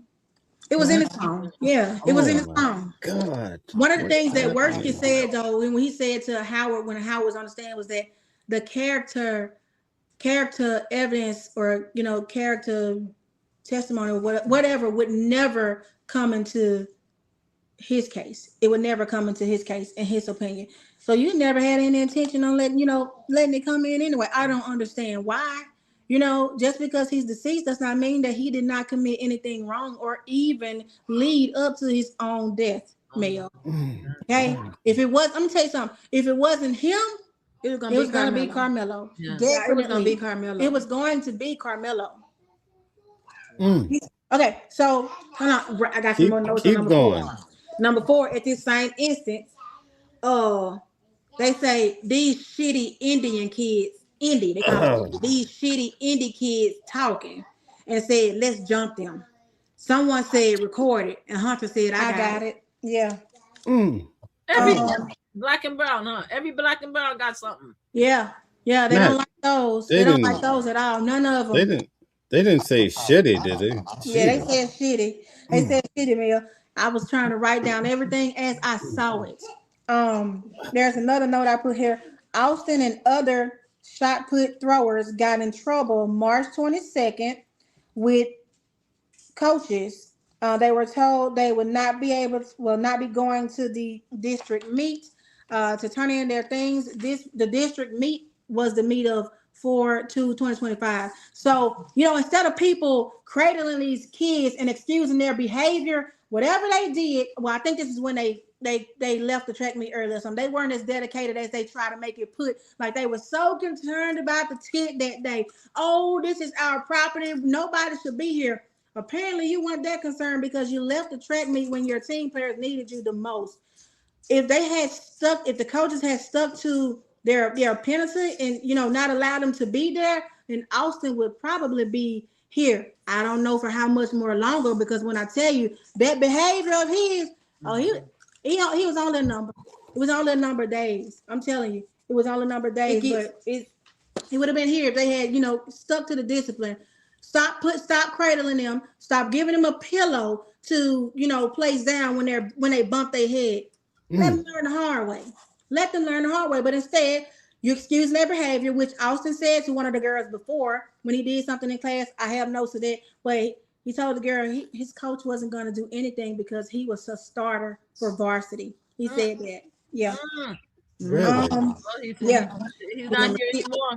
No more starter. He's no We're, longer.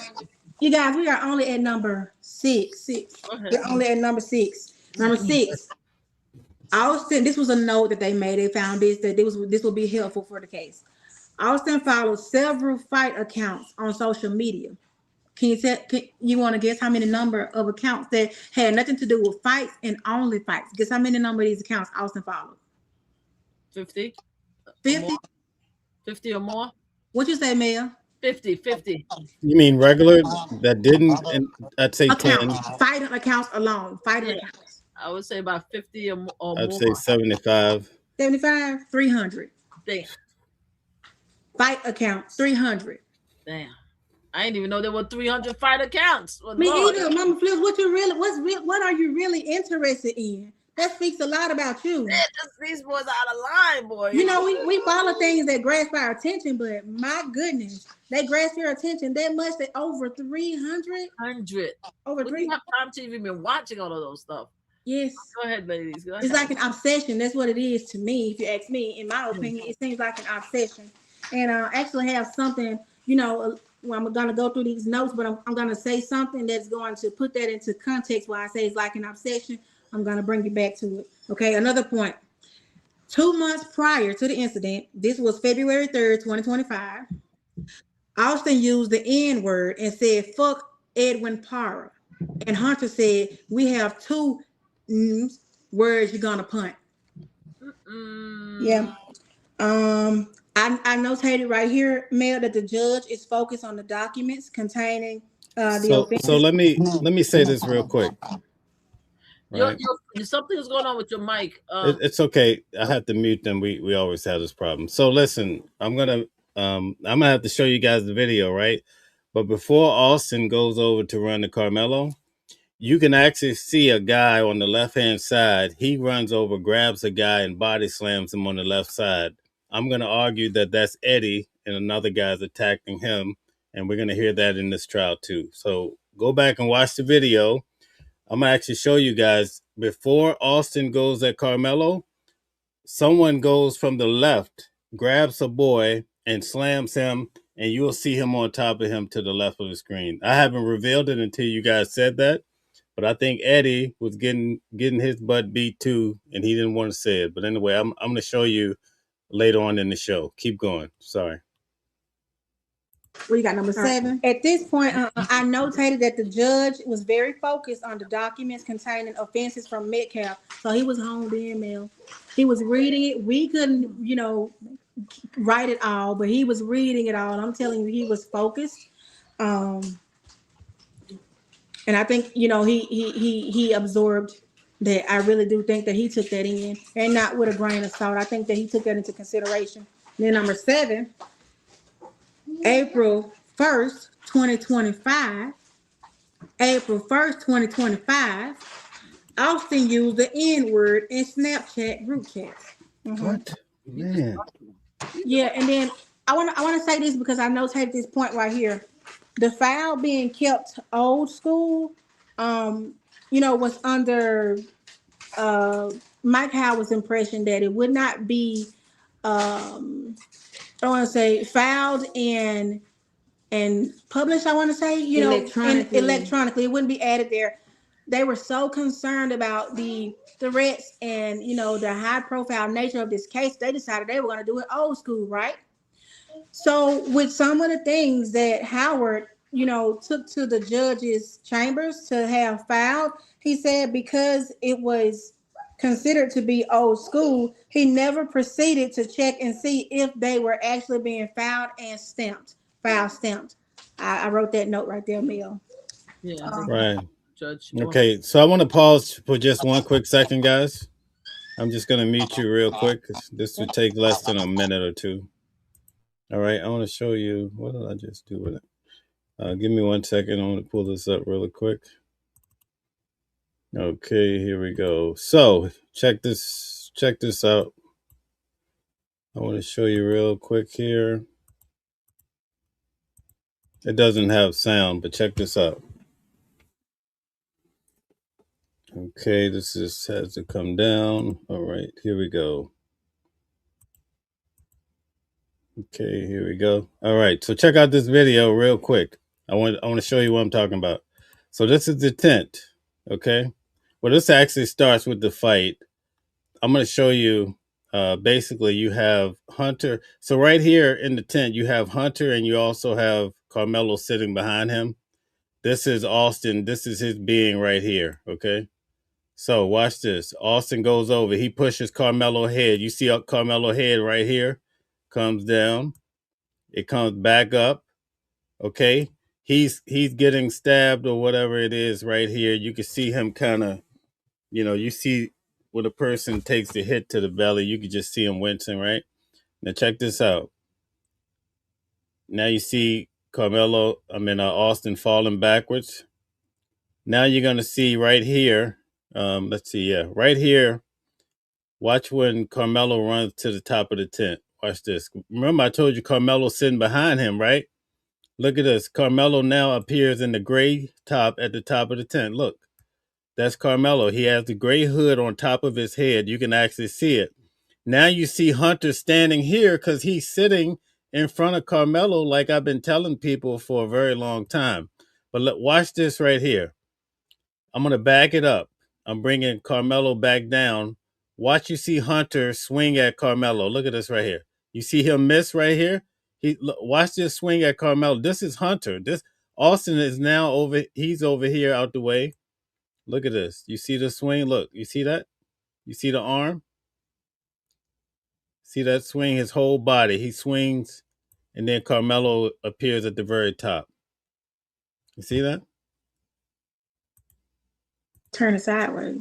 But then I see a door. You cannot come over here. See this? Look. He swing. So for them to say that he's not being engaged by two people. Can y'all hear us? Yeah, we can hear you. I can hear you. Mel, if you were talking, we could see the air moving, but we couldn't hear anything. Oh, okay. You couldn't hear me? Leave and come back. All right. Got it. Okay, sorry about that. I'm sorry. So anyway, as they come in and out, you can actually see. Let's see here. We have more than one individual engaging with Karmelo at the time. So there you have it. At least for that part. Next, I'm going to show you how another individual is also look like he's getting body slammed at the same time. Okay, they're coming back in now. Let's get them back on the screen. All right. Can you hear me now? Yeah. We can hear you. Okay, you could go back to your program. Okay. Where are we? I made this note right here. When the things were being, when the documents were being shown that exposed the behavior of Austin and Hunter, I was looking around the courtroom because I wanted to observe everything so I can take notes, and I couldn't see Jeff and Megan Metcalf. I was looking and I kept looking, Mel. I was leaning forward back. I couldn't see them, and I was like, "Are they here? Did they leave? Did they know that this was coming up? And did they stay out for this reason? Like, I can't see them." And then I see them finally pop up, and then it's evident to me that, oh, while this evidence is coming out against your sons, you're all leaned down in a crouch. Mm-hmm. Your pride has been, shattered. You lean, both of them at the same time leaned forward like they were just, they were in like OMG. They weren't at all. OMG. They knew. No, it was like a OMFG moment, like my mother, God. Man, I couldn't see them. They were leaning forward out of their seats, like it was the lean of shame. I want to say that's what it was, the lean of shame. But I notated that. But all right, next incident. What did you capture? Because I captured October 2023. Number 9. Yep. All right. They bullied a black student. His name starts with a T. Yeah.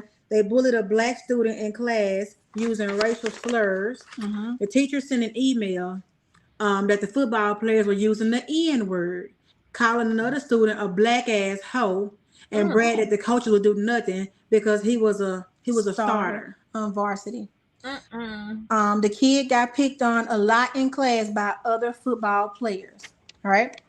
Number 10 was Hunter threatening to hit the cheerleaders. This is the one that came out, you know, the cheerleader email that everybody was trying to figure out, was it real or was it not? It was definitely real.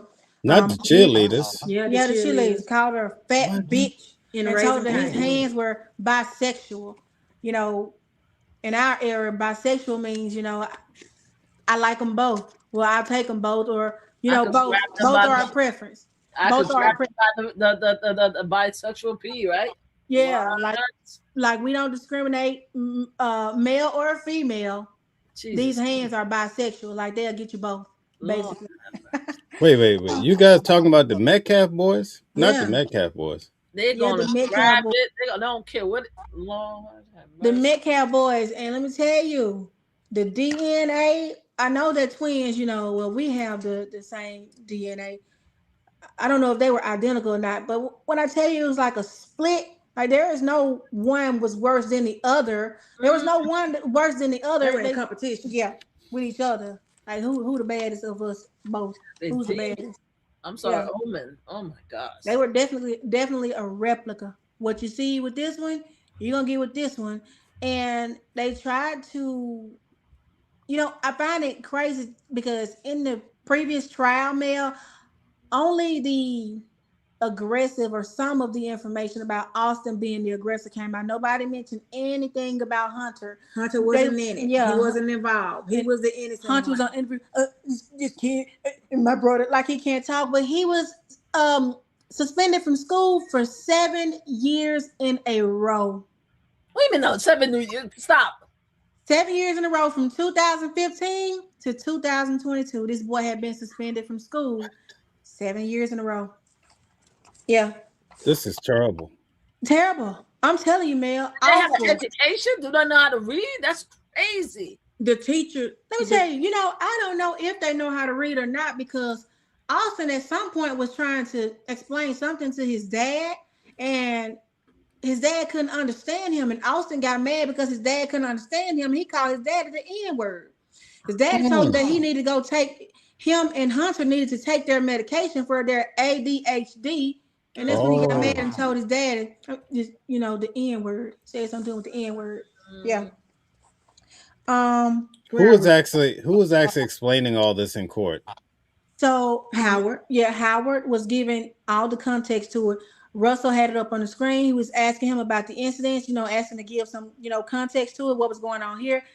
Howard was able to explain it all. I mean, he explained everything that Russell asked him. There was no confusion, like I don't recall what you're talking about. Oh no, he knew exactly what they were referring to, and he was able to give us the details and things, even though we couldn't, you know, we weren't speedy, you know, writing. We couldn't capture all the details of what happened in the situations. Remember, I said that they were in bold print, and then you had the details underneath.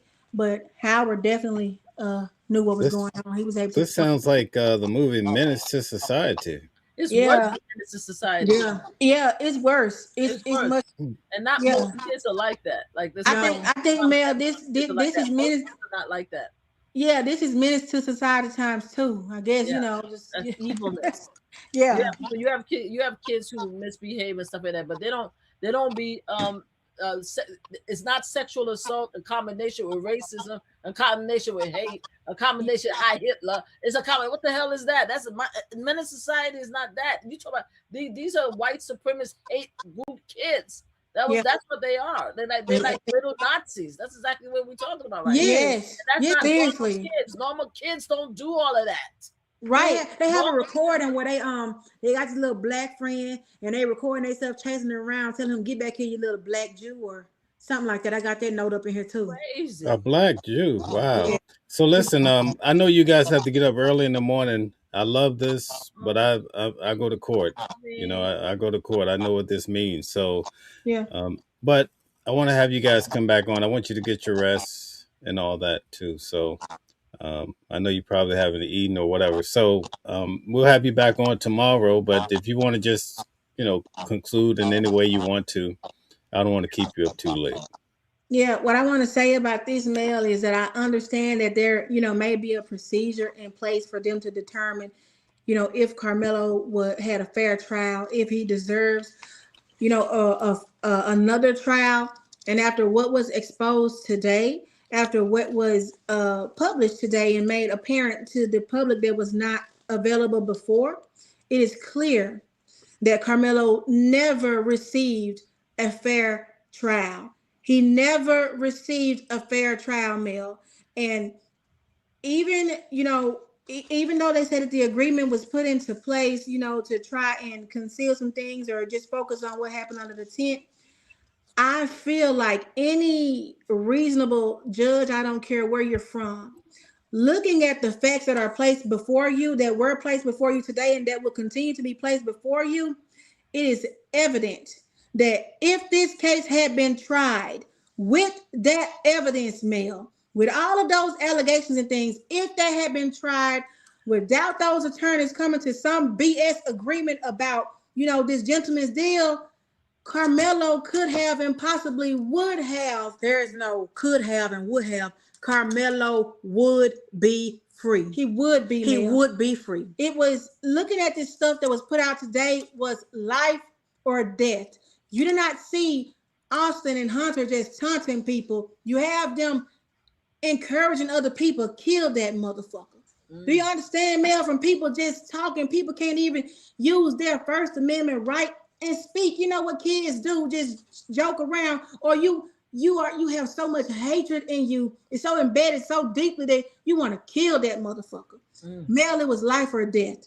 Okay, it was life or death for Karmelo, and if he had not, reacted at all, then Kayla Anthony would have been the one that was trying to get justice for her son, just like Christine is trying to get justice for her baby. And I'm gonna staple that. All right. Well, let's see what your sister has to say. Oh, yes. Okay. I actually put a note in here that this right here, I'm gonna end with this. Austin told a church group he was consumed by anger, lust, and addiction. December 9th, 2024. He told the church, they have videos of him flexing in his phone about how angry he is. Mel and Mama Flips. And I'm not just saying this because I wear paper for Karmelo. Something was wrong with those boys. Those were demons. Do you understand me? Those were demons. It's nothing to hear. I've been saying, I was on the show saying, say what you sprayed, boy. Say what you sprayed. There's nothing like putting your eyes on this in black and white in court. That is sad to see Karmelo in there in shackles. It is sad to see them in there fighting for that baby. It would have been him. It would have been Karmelo. And they knew this. Y'all knew this. Y'all had all of this from the start. Y'all know what they are possessed of. It's like they need an exorcism or something. Lord have mercy. It's that bad, Mel. We have not gone over. We were just at number 10. I have 53. 53, and it gets worse and worse and worse. We would love to wow. Have you guys keep coming in so you could tell us, because I love to hear everything. So we just have a short time, but we got it. We get it, and we definitely got to get up. I'm going to show you one more thing real quick here. Okay. All right. Bear with me for 1 second. Mama Flips, go ahead while I pull this up. Yes, I want to make sure that you guys tell us your channel, because everyone is asking for your channel. Do you guys have a channel yourselves? Please let us know your channel so people can follow you guys. There's a lot of comments that you guys are doing an amazing job. Thank you. And they agree with you. They always hate on me, but they love y'all. So yes, please share your channel with the group, please. Mama Flip, we love you. Just to set the record, we believe. Well, I feel like you are strong. You're outspoken, just like we are. I love whatever you put down. We love you. Our channel across TikTok and YouTube is dose _. TikTok is dose, but I'm sorry, YouTube is dose. TikTok is dose _twins with the Z. So TWINZ. And I want to say this right here. We welcome you guys. You want to come and follow us, that's fine. I want to say this, and I want to make this clear. I fully support coming on here to give Mel the information to speak with you, Mama Flips. But when I tell you that I'm engaged in this Karmelo Anthony trial, not for clicks and bait. I'm not engaged in it for influencer purposes to try and blow up. I'm engaged because I'm a mom sitting behind those parents today. That hurt me. That hurt me to see you can't even reach out and touch this baby when somebody else got their hands on them. It's supposed to be mine. I'm supposed to be hugging them, consoling them, and I can't because what they've done to my child.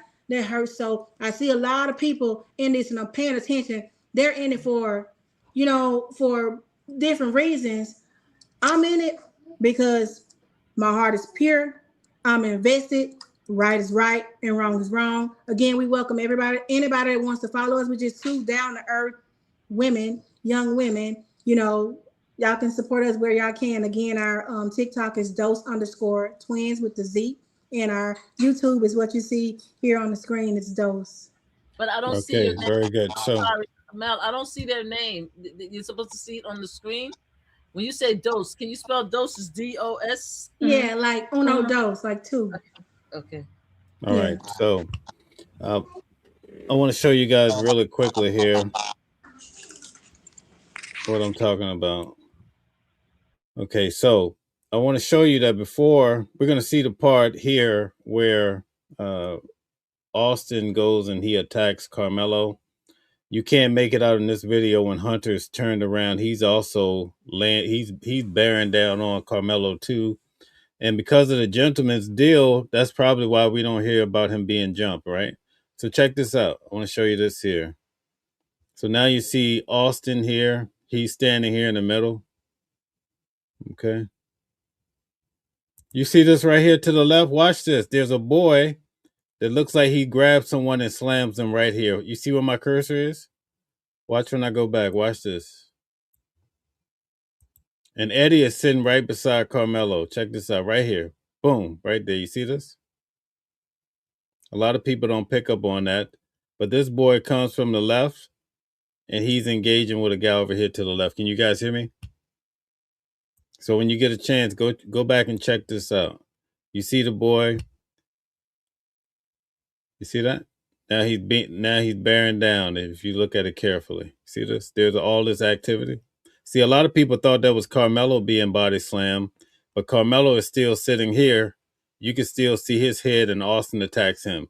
So the first attack isn't Karmelo, I believe. It's whatever's happening with the guy here to the left. So when you get a chance, go check it out. Now that I pointed it out to you, okay? Can you guys hear me? Let me unmute you guys. Sorry about that. Okay. So in conclusion, I just want to thank you guys. Oh boy, what's happened? I don't know why I can't unmute you here. See if you can unmute it. But if not, okay, there we go. All right, very good. So I want to thank you guys for coming on tonight. I think it's very important to have you in the main courtroom. And we're having some feedback. Hold on one second. So it's nice that you guys chose to come on tonight and have this discussion. As you know, I've covered this case in regards to Karmelo Anthony and also Nolan Wells. We didn't get a chance to really delve into him tonight. But keeping these stories out there is very important because we have some real life situations in this world. And we're here to deal with it no matter what people say. All right. They unsubscribe. Whatever happens, it happens in life, right? But we're here for justice. Mama Flips, you want to close us out tonight? Thank you so much, ladies, for being here. I saw you guys. I didn't see the previous speakers, but I saw your live today because I was watching. I don't know which one of you guys was talking about, but I definitely saw you guys talking today and everything like that. And I really appreciate it because I've really got everything that I needed just from watching you guys reporting on the ground. And this is exactly what we need because unfortunately, when we talk, right, especially independent media, they don't trust what we're saying because they think that we just making it up in the air. So that's why it's very important to have us there to tell the story and to come and testify, as the church say, even though I'm not a churchgoer, testify about exactly what's happening. So we really appreciate you. We love the context that you brought into it and stuff like that. And, welcome to the team, and hope to see you a lot more in our shows and covering. Unfortunately, we don't want tragedy like this to happen, but if it does, it's great to have you guys here to tell us what's going on. Thank you.